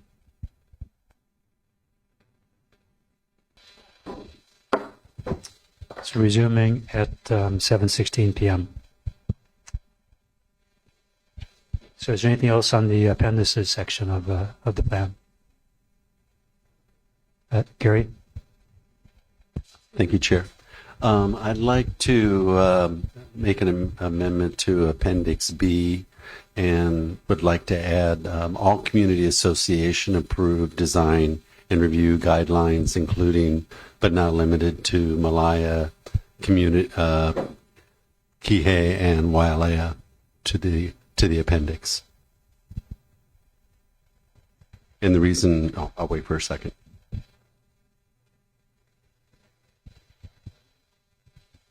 I'd like to add to the Appendix B references the plans from the different communities so that they're in there for people to take a look at.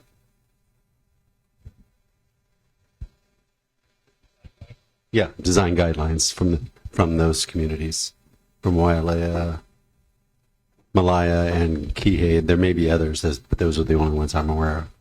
I will second the motion for discussion purposes. Second for Brian. And the basic, the reason I put this forward is because we have a number of policies and a few actions, I believe, that point to those design guidelines. And so having a place for them to be available to people reading this document, I think would be valuable. So I'm actually going to vote against that. And the rationale would be is that I know, at least for Wailea, we update our design rules, I don't say on a frequent basis, but on a basis. So putting that into a stagnant document without having to go through to get an amendment, I think is a bad move. I think you'll end up doing opposite of what your intent is. I would propose as a friendly amendment then to, in the appendices, reference where to get the design documents, but putting the actual documents in, I will absolutely vote against. Yeah. I'm fine with that friendly amendment. I agree. These are live documents. It would be helpful for people to be able to see the evolution. Discussion?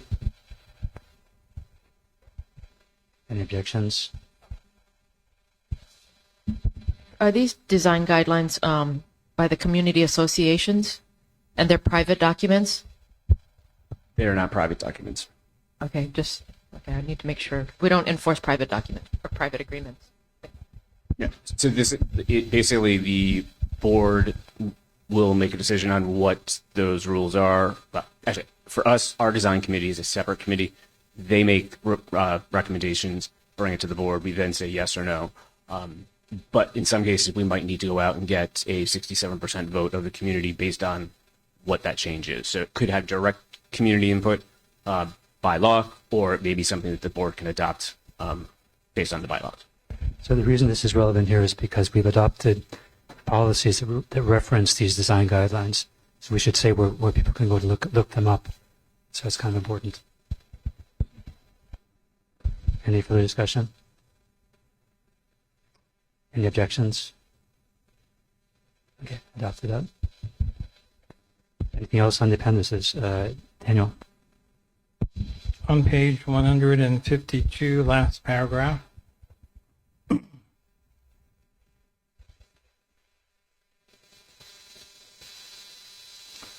152, last paragraph of that page. It references the council's Planning and Sustainability Land Use Committee, which no longer exists. So we should replace that with the, whatever the correct committee is in the county council. Is there a second? Second one, Mike. So I just want to point out what it says is the council's Planning and Sustainable Land Use Committee held X number of meetings over the course of X months. So regardless of what the committee is called in the future or currently, this, I think this is correct what it says. I think it's referring to the past, isn't it? Yes. Okay, so I thought it was referring to the future. So strike what I just, It is referring to the future, but it will be changed based on the future committee that looks at it. This Okay. is just to give you an idea of what's in the final document. it's just a whole, it's just a placeholder. It's a placeholder. That's your understanding then. That's what it is, yes. Okay. It says held meetings. It's because when the document is published, the meetings will have been held. Anything else on the appendices? Daniel? Yes, please, to the I think glossary. Is there a glossary? Definitions, sorry. Page 160. I like if we could add definition of bypass and collector roads to definitions. Since we talk about that in the plan, I think sometimes people get a little confused by bypass roads and collector roads. They serve different functions in our transportation system. Do you have a proposal for text? I don't. There's some excellent language on the internet that's like one sentence long each. So I would just do a search and find a good definition. I trust the planning. We'll come up with something. Is there a second?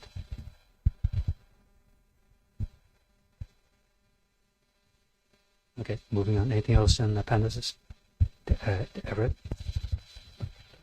Make a motion that we reference the Maui Cultural Resources Management Plan of significant sites when it is adopted.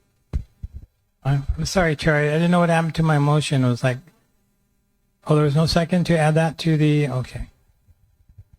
Right. Nobody wants it in. Okay, so regarding significant sites, make a motion that we reference the revised Maui County Cultural Resources Management Plan when it is adopted. Second by Brian.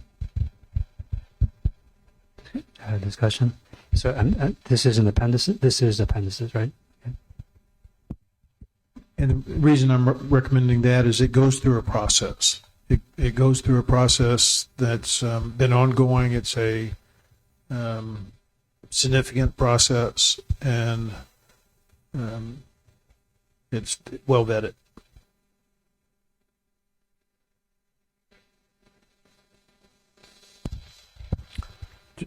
In the appendix section, to under significant sites, to reference the revised Maui County Cultural Resources Management Plan when it is adopted. So you're saying that would be like its own little section and say significant sites, please see the Maui County resources. Right.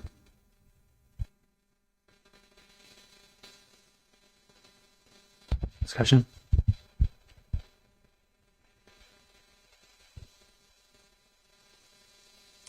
Any objections?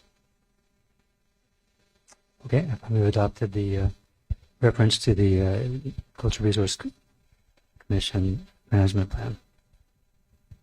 Anything else on the appendices? Brian?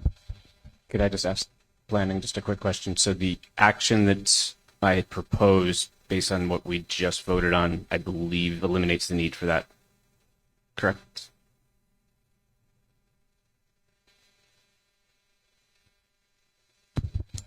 Correct. Anything else on appendices?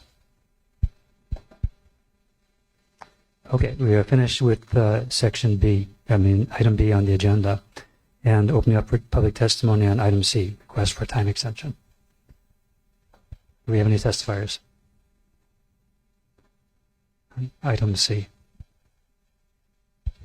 Are there any testifiers online for agenda item C? We do. Hold on. So the first testifier for item C is Natalie Bruce. Natalie, I'm going to unmute you now. Hold on. Okay, your mic and camera are enabled, Natalie. You can go ahead and unmute yourself when you're ready.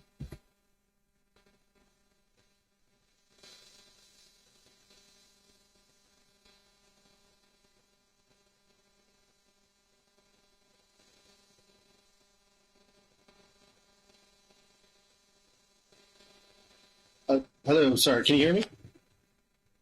Hello? Yes, we can hear you. Yeah, thank you so much.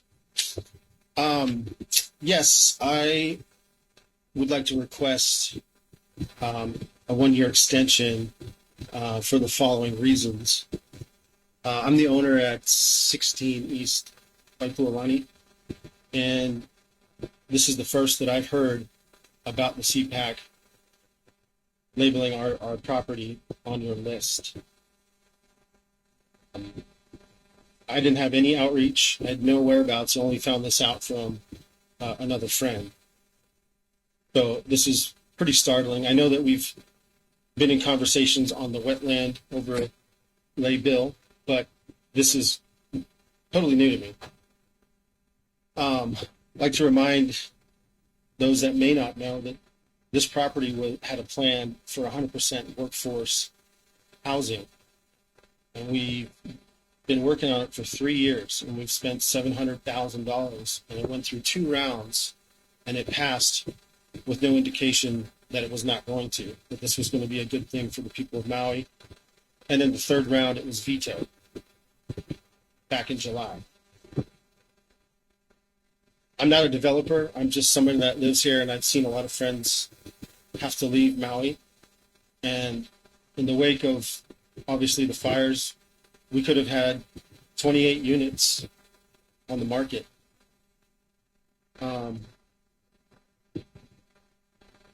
So I would just ask that you guys reconsider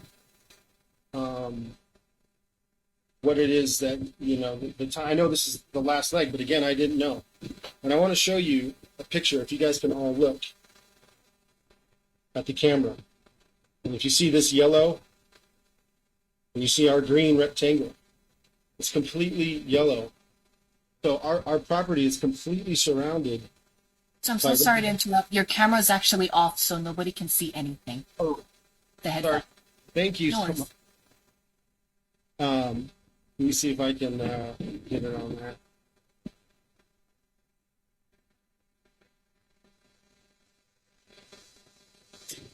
There we go. Is that better? Okay. So if you guys can see this, Waipualani Road, it's all yellow, but we have this green rectangle, which is our property. I don't know if you can see that. So there hasn't been a proper vetting because the properties Malcolm Mackay North and South, they are okay. But just because our property, which has a house on it since 1946, and we have a long-term affordable rental there, is saying that this is going to be designated open space, even though it's zoned R3. And so, again, I would request that you take more time to properly vet this. So that our property has been targeted unjustly, and it's not right. And I need to fight this because I tried to do something good, and I tried to help people of Maui so that they could stop renting and own a piece of the land.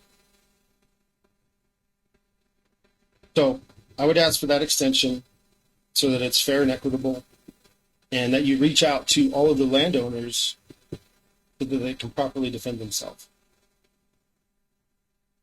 Thank you so much. Any clarifying questions to testifier? Vernon and then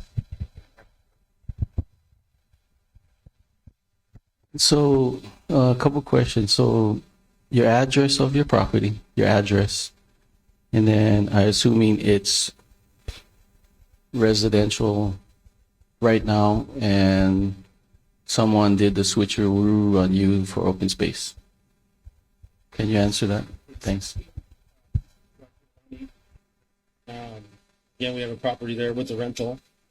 So it's pretty startling when they're like, no, I don't even know how that works. Is it eminent domain or, I don't know what the plan is, but the residentially zoned piece of land that has been declared not a wetland by the Army Corps of Engineers. Sorry, I missed your address. 16 East Waipualani. Thanks. You realize that this process continues. Once it's resolved here, approved here, it goes to the Planning Commission, and this whole process that we've been through for the last year, it basically starts again there, and they go through it page by page. And there's public testimony. This isn't your last. We're not the last step. We don't approve the plan. We advise the Planning Commission, and they'll be holding public hearings, and so you can testify there. But the plan's not finalized tonight. It's just these are recommendations that go to the Planning Commission. Planning Commission will make recommendations to the County Council, and then that goes to their committee, and they hold public hearings, and you have several more opportunities to make your points and before the Planning Commission. do you have a clarifying question? Did you know that? Were you under the impression that it was approved today? Yeah, I heard that this is sort of a couple of my friends said, don't even waste your time. But I was like, I have to say something because I didn't even know about it. I knew about the other bill, which we've been testifying in the same manner. But I just felt like it's a loss for Maui. Any other clarifying questions to the testifier? Daniel? Sorry, sir. I didn't get your name. Yeah, it's David. Oops.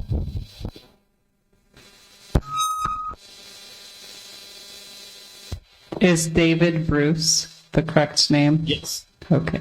Yes. Okay, any other clarifying questions? Thank you. Next testifier. The next testifier is Kelly King. Kelly, I am enabling your mic and camera now. You can go ahead and unmute when you're ready. Okay. Can you see me? I can't tell. I can see you guys. Good to see you there, Cody. Can I give testimony on C and D while I'm speaking? So I might go over the 3-minute limit, but I want to talk on both of those. And the first one is to urge you to request an extension for not necessarily the reasons that were just given by the previous testifier, because I think he needs to look up the current definition of wetlands, which is different from the Army Corps of Engineers definition. But this process is going on to the Planning Commission, which has no representation for South Maui. And that's a violation of the Charter Amendment, and it's a violation of the South Maui rights to be represented on the next body that's going to review this plan.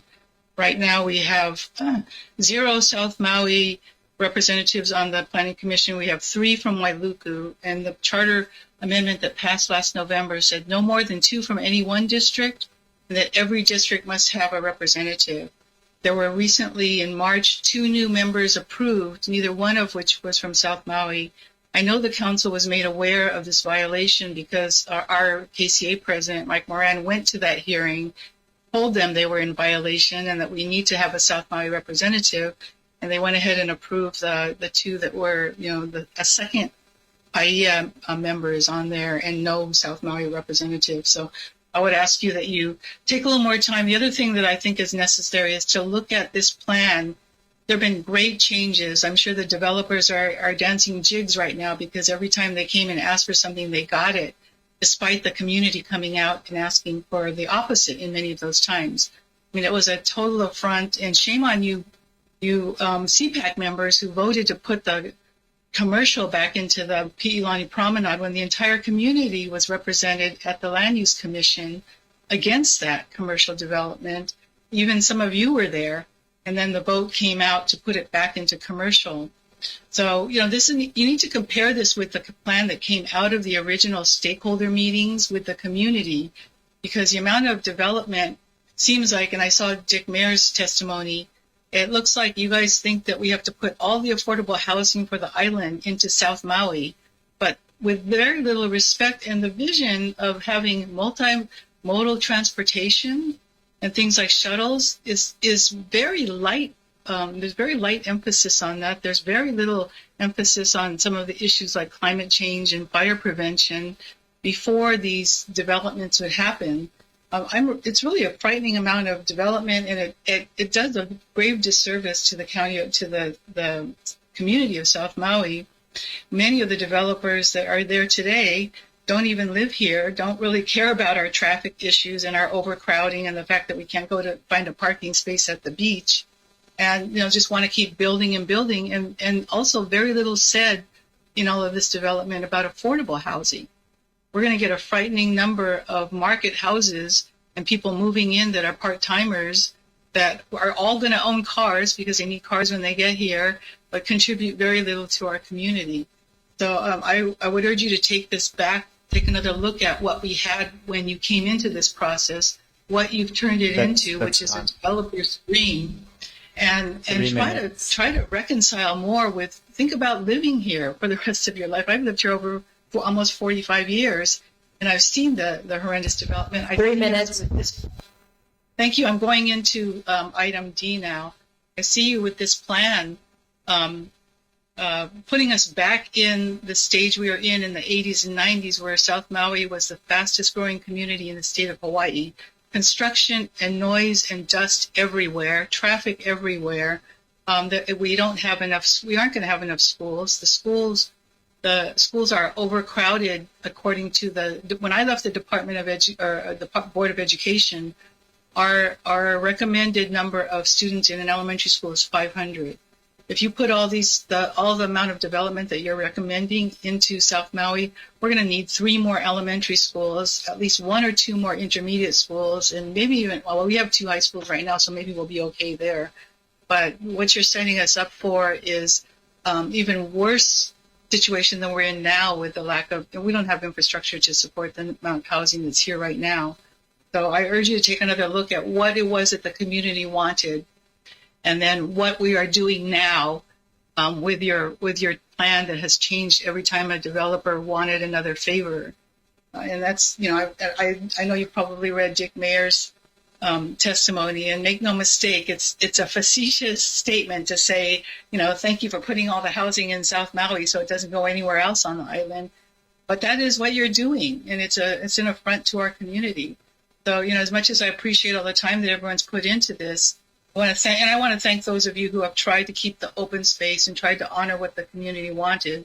But there's been an overwhelming, and there's been an inconsistency on how some of these votes are taken. I just heard somebody make Gary Passon made a motion that was seconded. There was a discussion, and there was a vote. Everett Dowling made a motion that was seconded, and there was no vote. It was just any.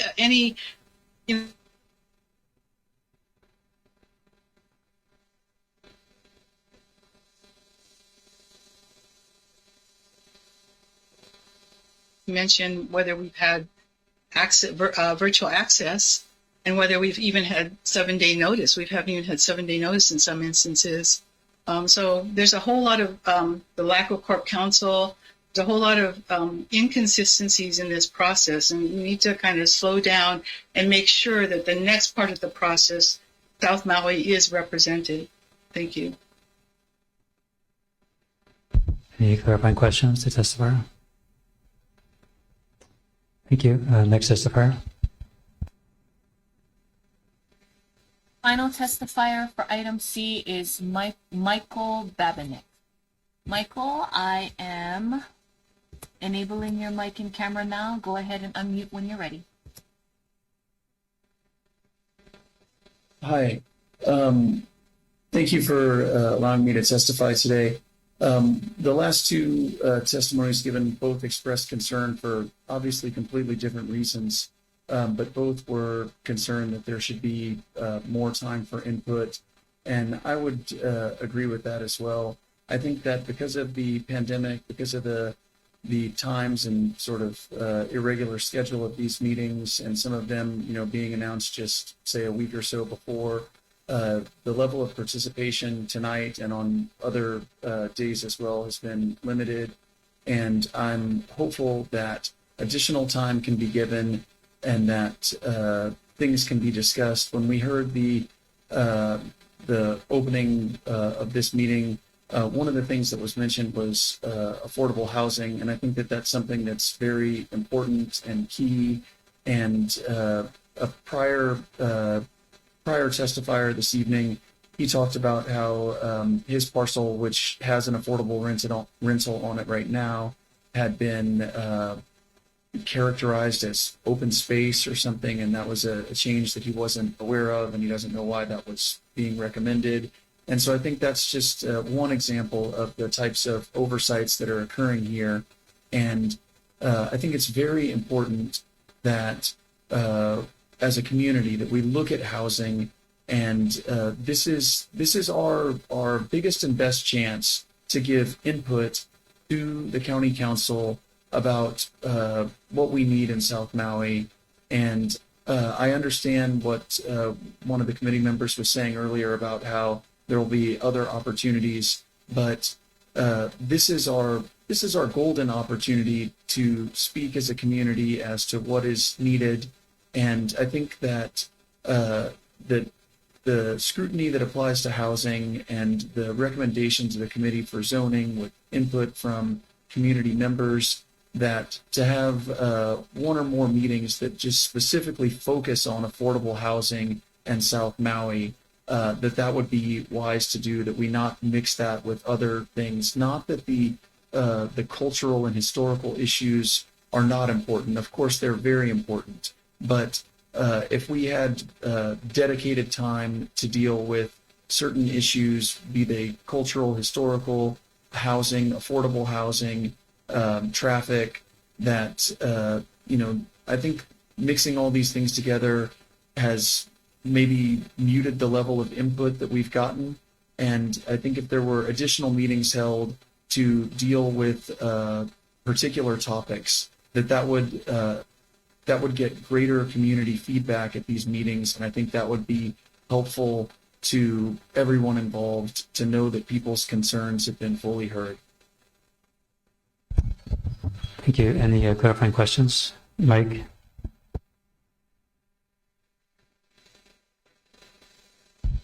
Mahalo. I'm sorry. Mahalo, Michael, for testifying. I trust you know that we've been meeting. It's just about a year now. I understand, yes, sir. How much more of an extension are you suggesting?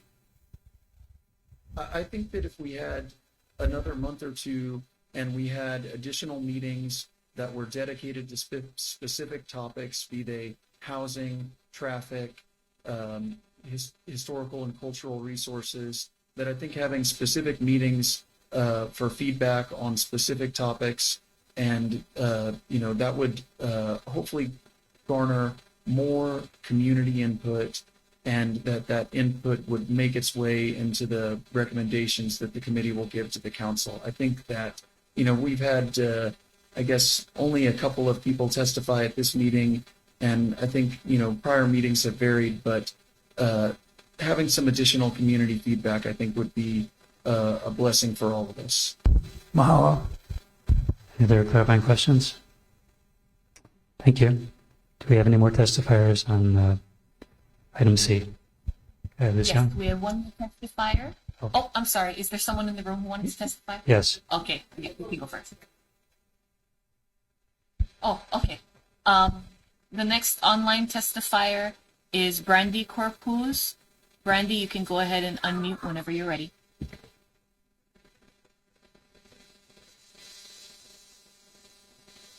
Hello, everyone. Can you hear me? Hello? Yes, we can hear you. Okay, great. My name is Brandy Corpuz, and I live, work, and play in South Maui. I'd like to testify today about having some more meetings, just like a couple of the testifiers said before. While I've been working and concentrating on some solutions in Lahaina and working with people down there, it seems like the CPAC has gone along full force and not in the same direction that it was when I was previously testifying and being a part of it. After canceling many meetings due to members' issues and then deleting online testimony, I would like to say that I think that there should be more time given for us as a community and for the CPAC to reconsider the new designations that have been added in the past couple of months. We haven't had much time. We've had a lot of trauma and things happening to us in the last couple of months, and we haven't been able to fully participate and think about this plan that is going to be for the next 20 years. I've been working with this South Maui plan for, it feels like years, but as you guys have said, you guys have been meeting for a year, and I was part of the beginning process, which was many months before that. But recently, some things have changed that I don't agree with. One thing that hasn't changed is the fact that infrastructure must be upgraded and come before any new development is allowed. We are overdeveloped already, and without proper infrastructure, you are setting us up to have a serious disaster from fire or flooding. You must put the parks back into the plan and delete the planned commercial development in the Hilani Promenade. We are not prepared for more development without proper infrastructure in place. The lack of proper infrastructure is the reason we keep getting devastating effects from rain in South Maui, and there's a fear of fire as well. The drainage plan for South Maui is not planned until 2040, and at which time we will be working on a new community plan. Finally, your names will go down in history when generations from now people look back and ask what happened to Kulakai. 3 minutes. Please make appropriate for the future of us all and generations to come. Thank you. Thank you. Any clarifying questions? Okay, do we have any more testifiers online? There are no more testifiers online at this time. Thank you. We have a testifier in the audience.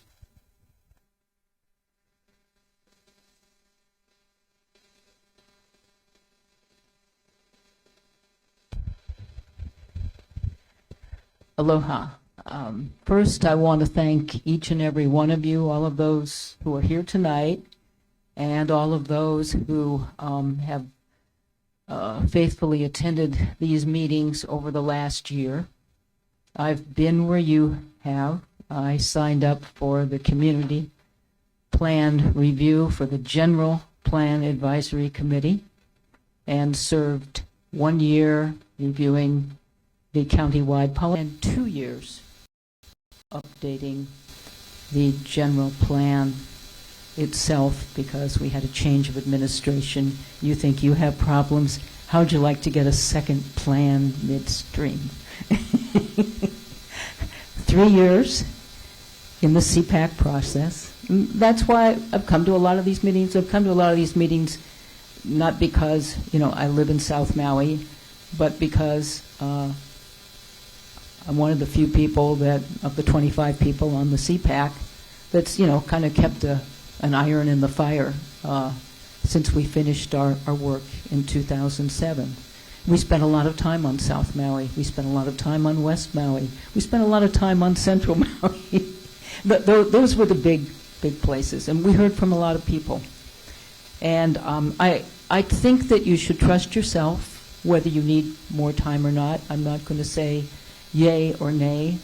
I, too, think it was a mistake to have the commercial designation for the Pi'ilani Promenade.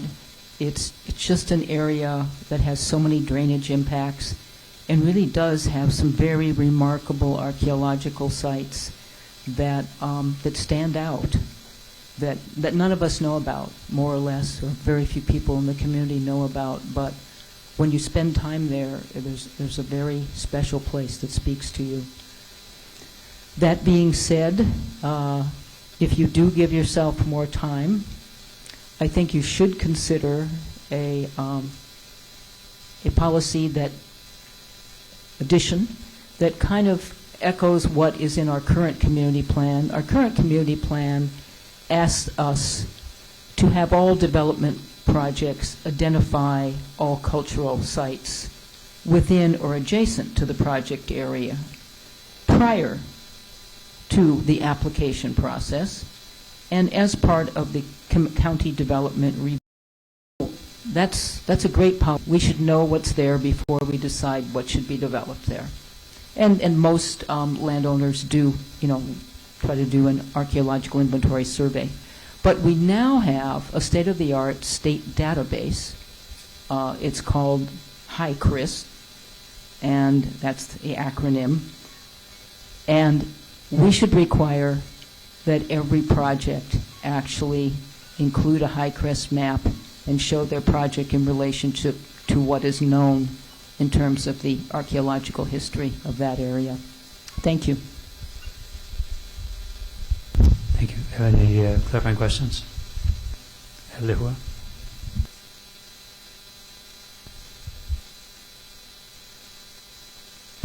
Thank you, Lucian. I actually should have, or maybe could have asked Kelly this question. So utopically, where could we put affordable housing that would suffice, everything that you guys are talking about? For myself, born and raised here, that's my biggest thing, is affordable housing. And then not little small boxes, but I believe every local family deserves a garage, a little lanai area, some yard space. But where would you put it utopically that would suffice everything? Well, the best way to plan, and we had a state planning department in the 60s that suggested this, it's not rocket science, is do a thorough review of the places that have features that are not great companions for development. The flood zones, the places where you are going to have a high concentration of archaeological sites, places that are subject to inundation from high waves. And let's avoid those places. And then let's build in the places that don't have those impacts. Now, Kihei is full of places that don't have those impacts. And, I have to say that our GPAC map actually had a rural development area in case people wanted to have little half-acre farms in Kihei again. Susan Moyakea, who represented South Maui and a longtime resident, brought that up, and we all voted for it. I mean, it was out of the box.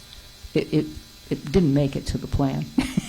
But these are the kinds of ideas. I'm with you. People deserve to have someplace decent to live. But if we just say, build it and build whatever, it doesn't usually happen that you get more than 20% of the places that are even in any kind of range that people can afford. And most of that range is not affordable to a general working person here. So we kind of need a different strategy, and it has to be fair to everybody. So it really does need to look at the right places that aren't too expensive to develop, and also help with infrastructure on the public level. So, but thank you for your concern. It's the big question here that you all signed up to serve for. But just curious, so where's that location that Ms. Moikeha had suggested? Where is that in Kihei? It's up in that Mauka area that you guys approved, but our Mauka boundary was much smaller than yours. And as I recall, see, we didn't know that the high-tech park was going to add another 900 units. They never mentioned that to us. We thought it was going to be the size, that it was when we reviewed their plans. That was added after when the council was reviewing the plan in 2010, 2011. So I think it was actually in that area right above the high-tech park, and then maybe going a little bit over into the land that's owned by perhaps the Ko'ona'ulu Ranch. I'd be happy to send the group a copy of that map if you don't already have it. It has this blue zone up there for rural development. Yeah. Maybe this is not a comment directed at you, and I apologize if it seems like it is, but so in regards to the 900 units that were built after the fact, so this is what I'm learning and growing as I sit on this committee. But again, I'm going to keep stressing born and raised here. So what I hear is that things were built and things were built after. Oh, no, they were not built. They were proposed. Proposed, no, okay. Nothing's been built at the high-tech center except one small affordable parcel that was sold off to someone else who went and built affordable housing. No, people promise, but they don't build. So I thank you for correcting me. But just out of curiosity, so I know that things are either approved and then people see it as what's been approved, and then when it's built, it's different than what it's approved, because I hear so many changes of things going back and forth, such as what we voted on. It was one thing here, then it's another. Then if you don't vote for it in this way, it's going to be that way, and so forth. So, I mean, how does that happen? When you say you're going to do something, you're supposed to do it. So how does it change so often? I mean, sounds like a silly question, but I'm just trying to understand what you may be able to explain to me so I can understand why does this keep happening. Well, you're very kind to trust my opinion. I'm one person out of 25 that served a long time, but I will say I had an almost perfect attendance record. I missed one meeting in 3 years. So there's a couple of people that had that kind of record. Susan Moikea, your representative among them. I think you folks have your own process. Every advisory group has their own process. We had a different process. We set up committees because we had so much extra time. We set up small investigative groups that we were allowed to do. We researched it. We found we were allowed to do that. And we had 25 people. The groups could have up to 11 people, not a majority. And they hashed out a lot of this stuff and made recommendations and brought it back to the larger group. So we had a directive growth investigative committee that had, Chubby Basins from A&B and a former vice president of Maui Land and Pine and Dick Mayer and myself and Susan Moikea. And we all hashed stuff out. It was a good process. Any other clarifying questions? Thank you. Any other testifiers on item C? Hi, everyone. Good evening. I'm Cal Chipchase. I ask you not to ask for more time. I certainly understand the desire for property owners, developers, or other interested parties to continue to push for their proposals or their requests before this body. I certainly appeared before you a number of times. But I also recognize that this is one step in the process, as Committee Member Dowling said, and there's a lot left to the process, including the Planning Department preparing the draft plan, the Planning Commission proceeding, and ultimately the County Council proceeding. All of those things are going to take a long time. And there's a lot of people who are depending on this work to be completed, the plan to be completed, for the next steps for affordable housing and for other projects. And so the process needs to continue. It can't be stuck at one place, in my view, any longer. There's also other work that those bodies need to do, and in particular, focusing on West Maui. And in order for those bodies to turn their attention to those other tasks, this body needs to complete its task so that those other bodies, the Planning Department, the Planning Commission, the Council, can do their work on the plan and then turn to the other issues, many issues, facing Maui County. Thank you. Thank you. Any clarifying questions? Thank you. Thank you. Any other testifiers on item C? I would really like to thank all of you for your time and your diligence. It's been pretty hard to sit here and watch this proceeding. I was at the last time and went to many of the meetings, maybe most of the meetings, and testified over and over again. And at that time, I was much more successful in getting protection for our known burials than I was this time. And I've never seen where you would erase burial preservations that are known and recorded in the Bureau of Conveyances off the map to be considered. So I'm really thank you for your time and what you've done, but I'm sure you will know whether you need to do more, whether you can do more. Maybe some of you would like to do more, but it's just not possible in the framework of this commission. Certainly, we have tried to give protection to cultural sites, and I feel that you have not even scratched the surface of conversation where that is, and things have just been crossed off. If you were going to do something better in that respect, I would say yes, you could use a time extension, but I see how hard it is for people to come and to get your quorum. So I would just say that since you have pretty much left the known sites of burials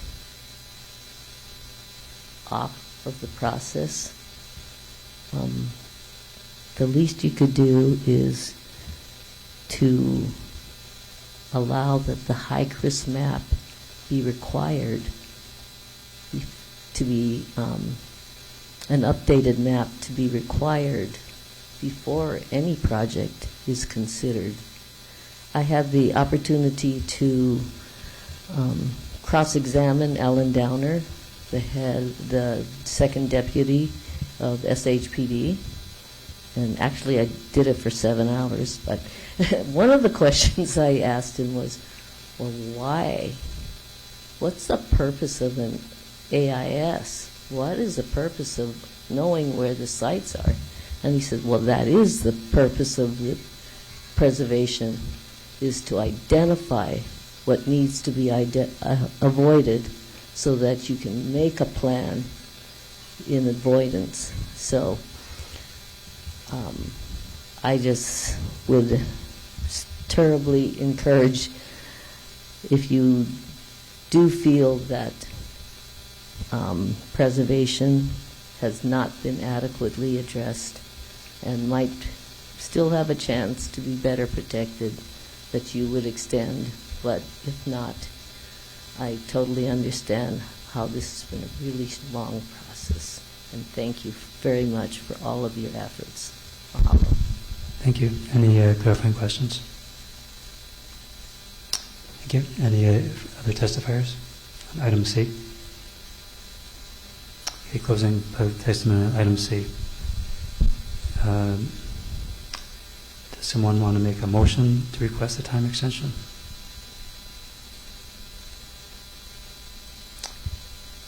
Okay, leaving item C. And do we have any testimony on item D? Do we have any online testifiers on item D?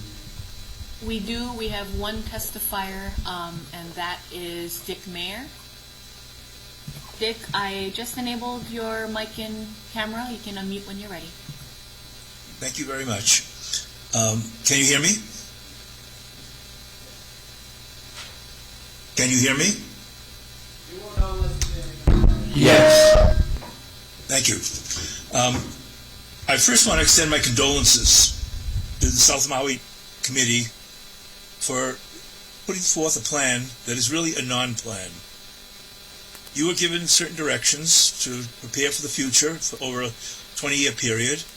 The staff provided you with some population numbers that needed to be accommodated, and then they allowed you, the planning department allowed you to go way, way over those numbers. So that the end result is you have now created so many areas in South Maui for development that it will be chaotic. Infrastructure will be stretched in many directions, beginning in the south from McKenna. Wailea wants to make changes. Wailea 670, the R&T Park, Kihei Mauka. Now you've done the Mega Mall area, Kamalani, the Krauts area. You have all of those areas with somewhere around 6,000 to 7,000 units possible in those areas, which would accommodate somewhere between 18 to 21,000 people. You were only told to get 3,000 to 6,000 residents accommodated, not that large number. The R&T Park was almost never discussed, and yet in that, Lucien just mentioned 900. The actual number that is allowed is 1,250 residences in the R&T Park. You've made note. Also, the R&T Park has 2 million square feet of commercial space. That's now in addition to the commercial space in all the neighborhood centers in Kihei Mauka and in the Mega Mall and other areas as well. You've overdeveloped the area, and there's no provision for infrastructure. I blame the planning department staff for never interjecting wise professional planning. They should have said to you, and they should have said it over and over again, that as you plan areas for development, there has to be an accounting for the needed infrastructure. They never provided you with that, and the list of infrastructure projects that will be needed is enormous and far beyond the ability of the county and state to provide that infrastructure. Lahaina Town didn't burn down before when you started, but it has now burnt down, and that will become a very high priority for expenditures. So I want to say to you all, I thank you for your service to your community. I think you did it with a good heart and in many cases some good sense. But the staff on the planning department totally failed you in providing the needed guidance as you went along. When I was vice chair of the General Plan Advisory Committee, the planning department kept giving us help along the way to make sure that we did a professional job. I did not hear that from this group other than the initial draft that they provided you. A couple of other just quick things. On page 98, the last paragraph, you're sort of requiring the state and county to provide the infrastructure for Kihei Mauka. They consult with the developer, but you told them they have to do that in the last paragraph. Please be aware that needs to be changed. Number 2, after you pass this item, you should be aware that you should attend the county planning commissions, especially 3 minutes. And the county council. I'll just finish up one sentence, please. That you should be attending those meetings, so because South Maui is not well represented on the planning commission, it's your job to follow up, and your job as commissioners does not end until the plan is finally adopted by the county council. Thank you very much for your service. Thank you. Any clarifying questions? Lehua?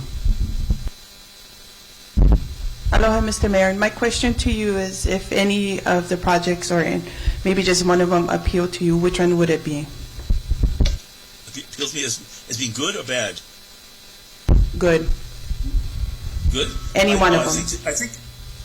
I think there are several that are good, but those were already adopted before you even began.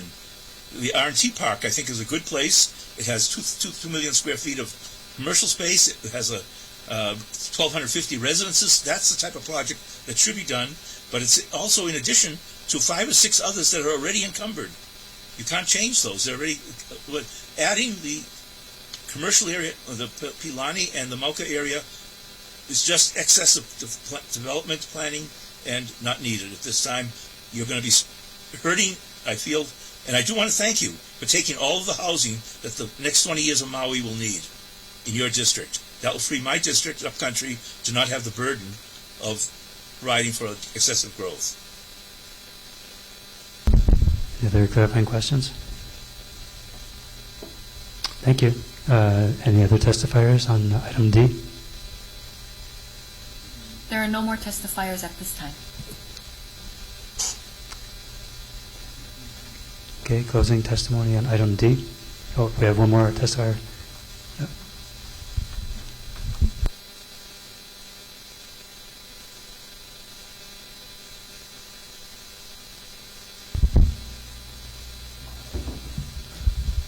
Mr. Mayor's comments just reminded me of something that I wanted to say, and your plan would have been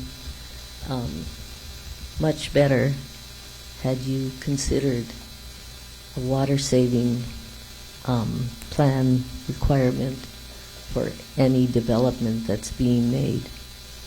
And it would have been really nice if you had instituted the original Show Me the Water bill before any project is approved. So that's all I want to say. Thank you very much. Thank you. Any clarifying questions? Any more testifiers on item D? Okay, closing public testimony on item D. So at this point, I think we need a motion for approval of the draft plan. I would like to make a recommendation for a motion. I'll read it what I would like it to be.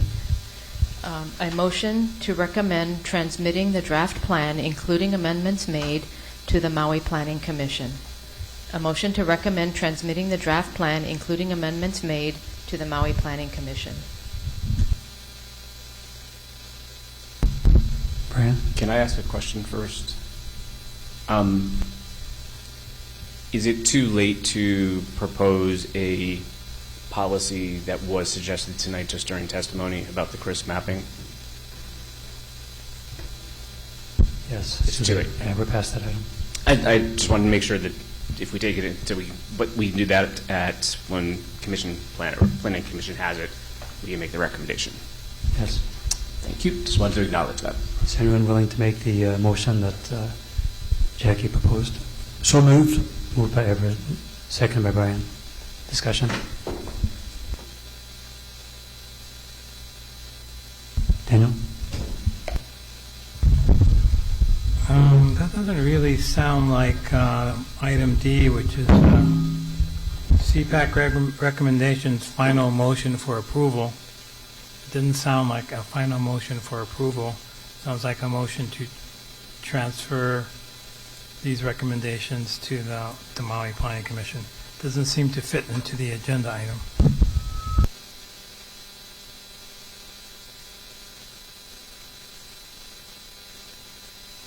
You want to recommend approval of transmitting the draft plan, including amendments made, to the Maui Planning Commission.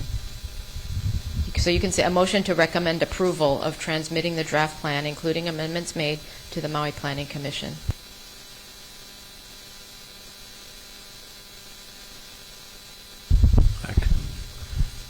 So moved.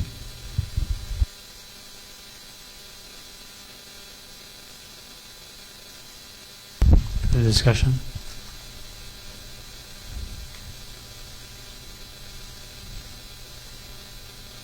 Any objections? Okay, we'll take a vote. Those in favor, please raise your hand.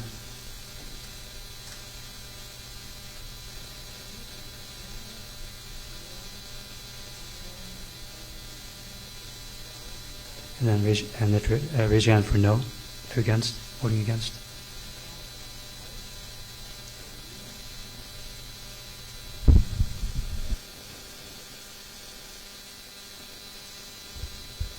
Okay. It was Brian Ward, yes. Lehuanani Huddleston Hafoka, yes. Everett Dowling, yes. Gary Passan, yes. Vernon Kalani-Kao is a yes. And Daniel Kanahele was a no. Cody Nimitz, no. And Mike Moran, no.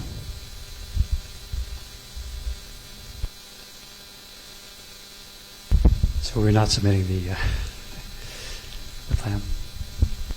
I also want to add that the department is going to ask for an after-the-fact approval for the extension up to tonight. The department does not support going beyond tonight, although there is nothing preventing the committee members or you folks asking for more time. But as far as the department's concerned, this is the extent of our resources, and this is as far as we're going to go as for asking the time extension request.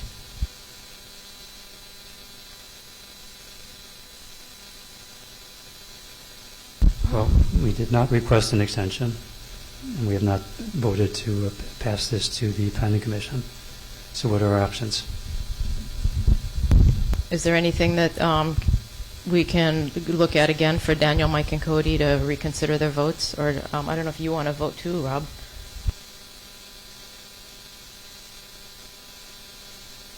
It would still be short because Rob would make 6 votes and you need 7. Mike, do you want to say anything?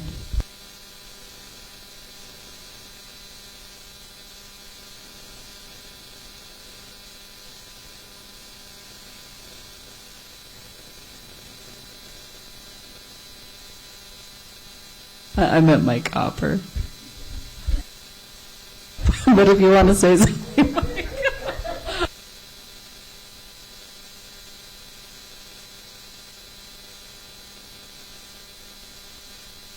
Hi, Chair. Yeah, this is Michael Hopper. I have been in attendance for this whole meeting. I couldn't unmute right there, but now I can. I mean, if you can't get 7 votes to take action, then the CPAC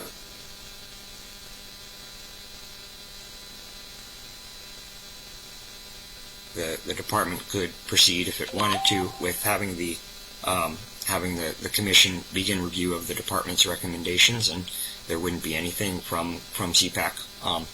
You could attempt to take action and get a time extension after the fact, and the department doesn't necessarily have to proceed with transmitting its recommendations to the commission. But at this point, if you're past your time and there's no recommendation, you know, there could be a record of the proceedings, but there really wouldn't be anything transmitted. So there's several options for the group. I suppose if there are additional members that could attend, so you could have a higher total. You don't know if that's a possibility, if there's any members that are currently absent. Or you could obviously continue your deliberations if there are members that didn't vote, and see if you can come to a consensus. I would say you'd want to have a time extension as part of that because you're past your deadline. So other options would be to reconsider your current vote and continue deliberation on whether there's amendments you could make on the plan. But at this point, if you just can't have enough votes to adopt this particular version of the plan, you'll either have to change it or there won't be any recommendation coming from CPAC. So effectively, if we don't adopt one, it means that the original proposal from the Planning Department will go to the Planning Commission. Well, the way 280B discusses it, basically the Planning Department gets to send its recommendations and has to send your recommendations to the Planning Commission. Now, I don't know if the Planning Department is planning on changing its recommendations anyway after the CPAC review process, even though they technically haven't had a vote, a final action to pass the plan out. But you know they could. The version they transmit to the Planning Commission wouldn't necessarily have to match it. I would sort of urge the group though, so you don't just have nothing, to have some sort of deliberation and send something forward, rather than not have any action. Brian. May I ask a clarifying question to Mike? Hi, Mike. It's Brian Ward. We do have a number of individuals that are not here tonight. If we were able to determine, and I don't know necessarily which way they would vote, but I'm just asking the question. Since we are past our deadline at this point, if we could determine when this entire body could be available, would we be able to potentially do a vote and see if that vote would change, either way, whichever goes, without asking for an extension, because we're already kind of past it, so. Chair, I mean, technically, the law 280B says the CPAC stays in existence until the plan's adopted by council. So you'd stay in existence, there'd be a public record of whatever action you take, but the department, under the 280B, I believe would be free to send its recommendation forward if there's no time extension, in the wings. That's unprecedented. I don't know of a situation where that's happened. I reviewed several GPACs, a couple of CPACs. I don't know of a case where that's happened, where there wasn't a time extension for that. So we're in a bit of an uncharted territory there. So I would urge trying to ask for a time extension if one's needed.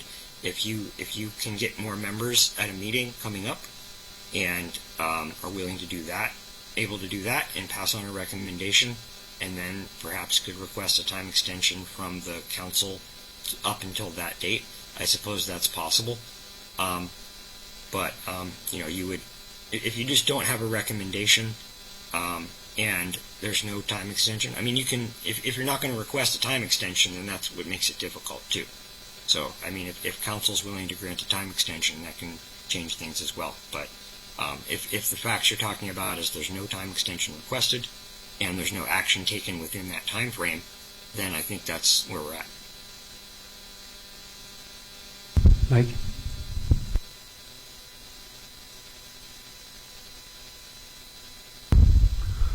Thank you, Mr. Hopper. A question on the time extension. Our understanding is about a week and a half ago, the extension that was granted by the council expired, and yet we've had 2 meetings beyond that.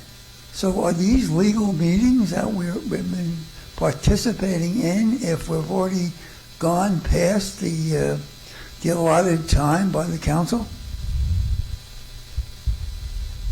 I would say that the CPAC again stays in existence up until the plan is adopted. I would say since the time extension has passed, certainly there's been other.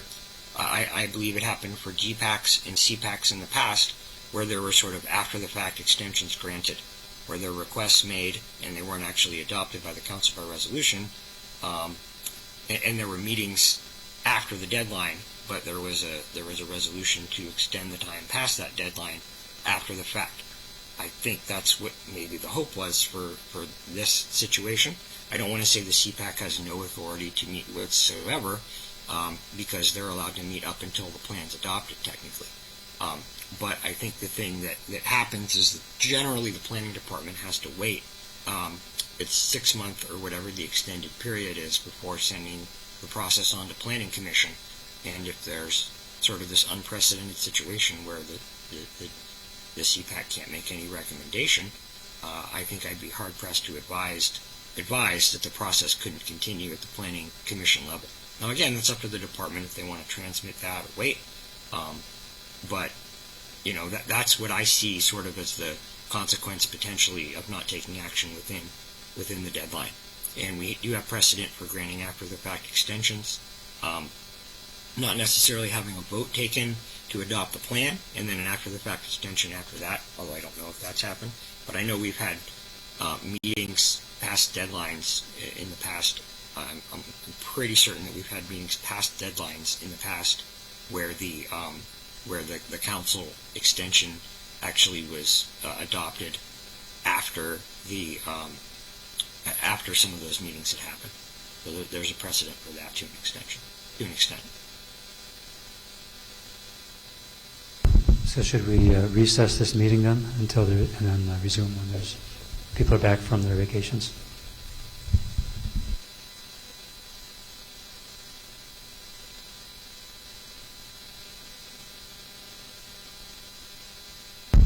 So if we're, I mean, if you're asking for legal advice, I suppose that would be an option. I don't know if you have a date where you know, and I mean, again, you would I think want to go for a time extension if you wanted the recommendation to be a real official recommendation rather than just a in public action by the CPAC. I mean that. So if you know a date when people are going to be back from their vacations that you could recess to now, that's an option. If you don't know, though, then you just have to post, see if you can post another meeting at a time where everyone's available. I mean, this is a tough situation. This is the rule that you need 7 votes. You do not have 7 votes. You also did not request a time extension. So I think this is where you're at right now. And that's sort of the best advice that I can give you, and the advice I would give to other boards and commissions if they couldn't come to enough members, if they're missing members and they couldn't come to a vote one way or the other. I think that's how you sort of work toward building that consensus, is having a full complement of members and looking to take action. Just want to make a correction. We did ask for an extension, and it's been a year. Oh, I'm saying for this most recent situation, but yeah, I'm not here to defend or talk about any of that. I'm here to just try to give legal options at this point. Lehua and then Brian. This is Lehua Huddleston Hafoka. The question I have is, so if the extension, if we do get an extension and wait for the other members, we can make changes to anything that was passed, any amendments, or we're just meeting to vote to finalize? So if there's a tie or it fails to pass, I mean, can you make any amendments on everything that's been passed already? I think normally you would have a motion to adopt the plan and a second, and then if someone made a motion to amend, they could amend something in the plan. If there's a second to that motion, then you could have deliberation, discussion, and then amend that part of the plan if you needed to. And then with that said, but would that have to be done in a public meeting? Yeah, I mean, everything you do would have to be in a public meeting. If the notice said adoption of the entire plan, then testifiers could have 3 minutes to testify on any aspect of the plan. That's what you just had under item D, I believe. So if you recess, you'd still have that item, and then you could, vote on that. And if you wanted to amend a section or not, you could. If you post a new meeting, you could have that as the item, and then you would have to allow public testimony. 3 minutes for someone to have one, whatever aspects of the plan, and then you could have a motion to amend. If there's a second, well, there's a motion to approve the plan, a second, and then a motion to amend. Someone could, ask to amend a section. If they get a second, and you can have discussion of amending that section of the plan, and go forward that way. That's a potential way forward. Okay, as I thought, but I think the planning department says that you guys aren't able to attend any more meetings, I think. So I don't know how we're going to get through this. So I just wanted to ask that question. Thank you. Don't have a question. It's more of a comment so that we understand dates. I know Tova is coming back, or should be here like tomorrow, and Jenny will be back on Thursday. So again, I don't know in which way that changes from voting perspective, but just for everybody's information, they'll both be here by the end of the week. Yeah, so no point probably in recessing to Wednesday. We would need to recess to next week.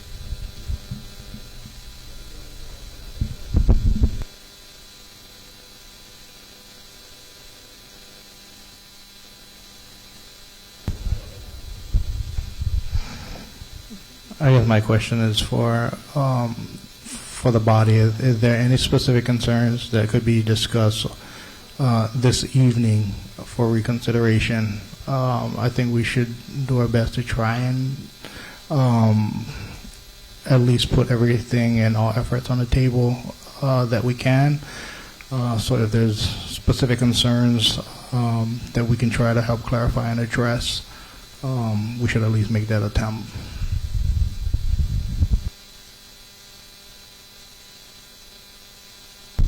Daniel, and then Brian. Yeah, I would be open to that discussion, but if we're going to get into that, I would recommend a short break.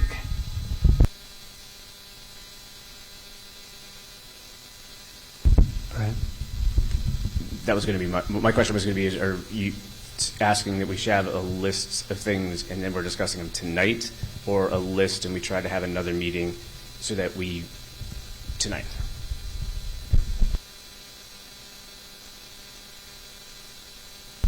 Okay, 5-minute break.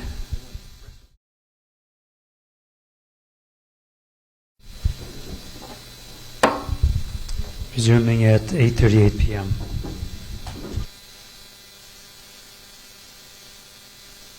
Do we have any suggestions for moving forward? Daniel, and then Everett.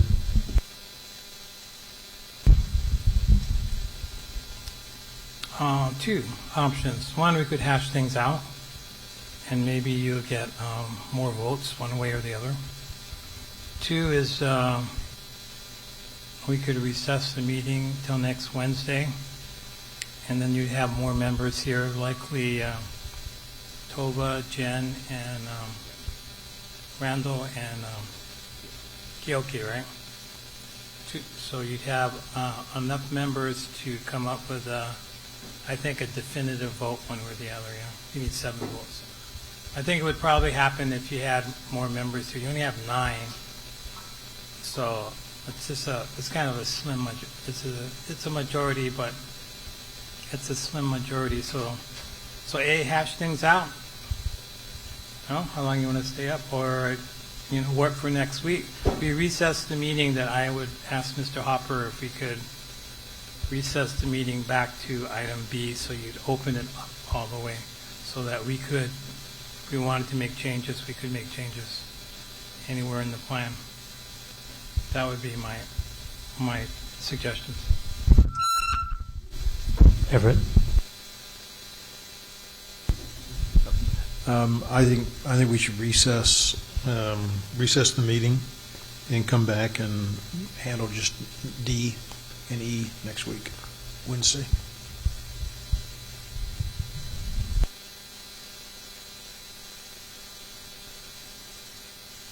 Can we get I don't know if we can get a majority for either of those things. We may be here all night.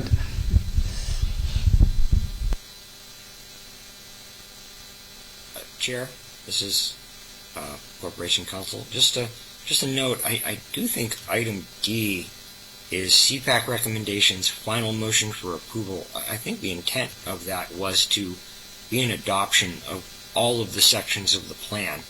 So if a member wanted to make a motion to amend a part of the plan, they could still do that. They just have to do that by motion. At least that's how it would generally work in Robert's rules. Obviously you might not get a second or a vote on it, but I think once that motion's made, someone could technically look to do that if item D is the only remaining item.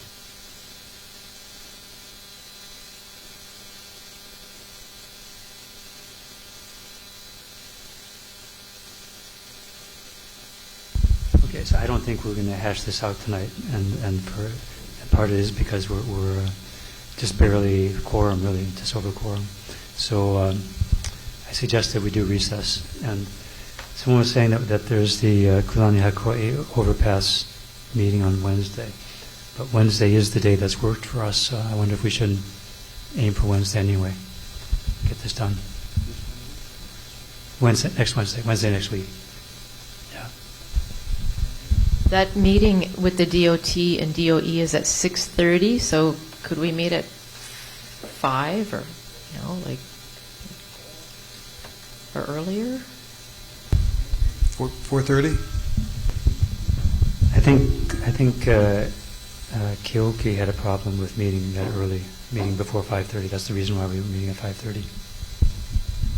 We really want to enable everyone to be there at this meeting if we can. Lehua? Can you vote online or via any? That's what I did when I was in San Jose. You can join online. I also thought the question was next Wednesday, not this Wednesday. And this Wednesday was the DOT meeting. Oh, okay. So there's no conflict then?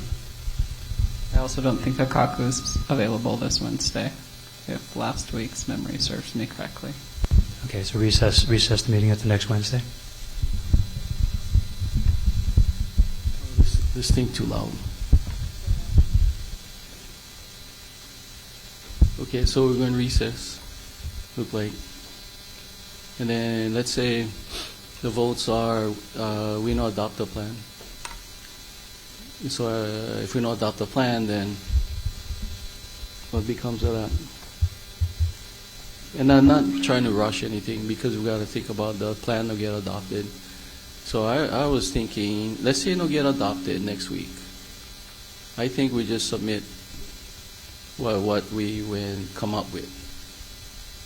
Anyway, and then whoever can show up, the planning commission and council, because we can keep not adopting the plan anyway. So for me, either way, but just got to think about if we're going to adopt the plan, then all the work we put in, go be on standby. So I guess the question would be, what would the other guys outside that represent the community would like to see in the plan? It falls on them, yeah. It falls on them, the ones that, not the ones that, the three that would vote, but outside the community, what would they want? So, got to think about that part. Well, we're going to recess, right? So if, say, we keep meeting and we keep trying to vote and we can't get 7 votes, and what we would do as a department is we would take all the things that you folks recommended, because you folks put a year's worth of work in here, and we would present that to the Maui Planning Commission.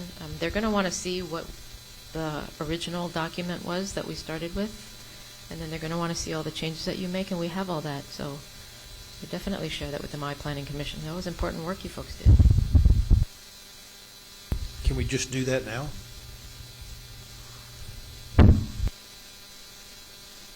Here.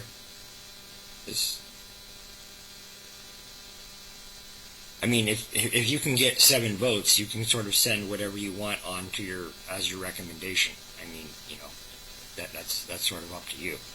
But you still need 7 votes if you're going to take action of any kind. Even if it's saying we couldn't get consensus, but this is take a record of what we have. But yeah, you would need 7 votes or something. But I mean, if you've got 2 absent members, you may. That's why I sort of suggested that you may want to see if you're there or not.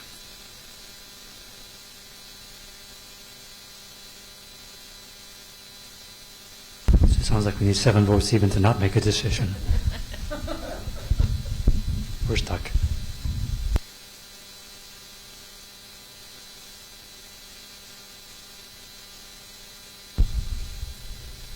I don't think we have a motion on the table, so I'm going to make a motion to recess and reconvene on November 1st at 5:30.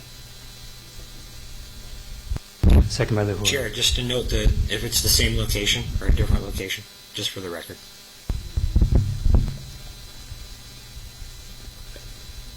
At the Malcolm Center, if available. Otherwise, it'll change. Any discussion? Any objections?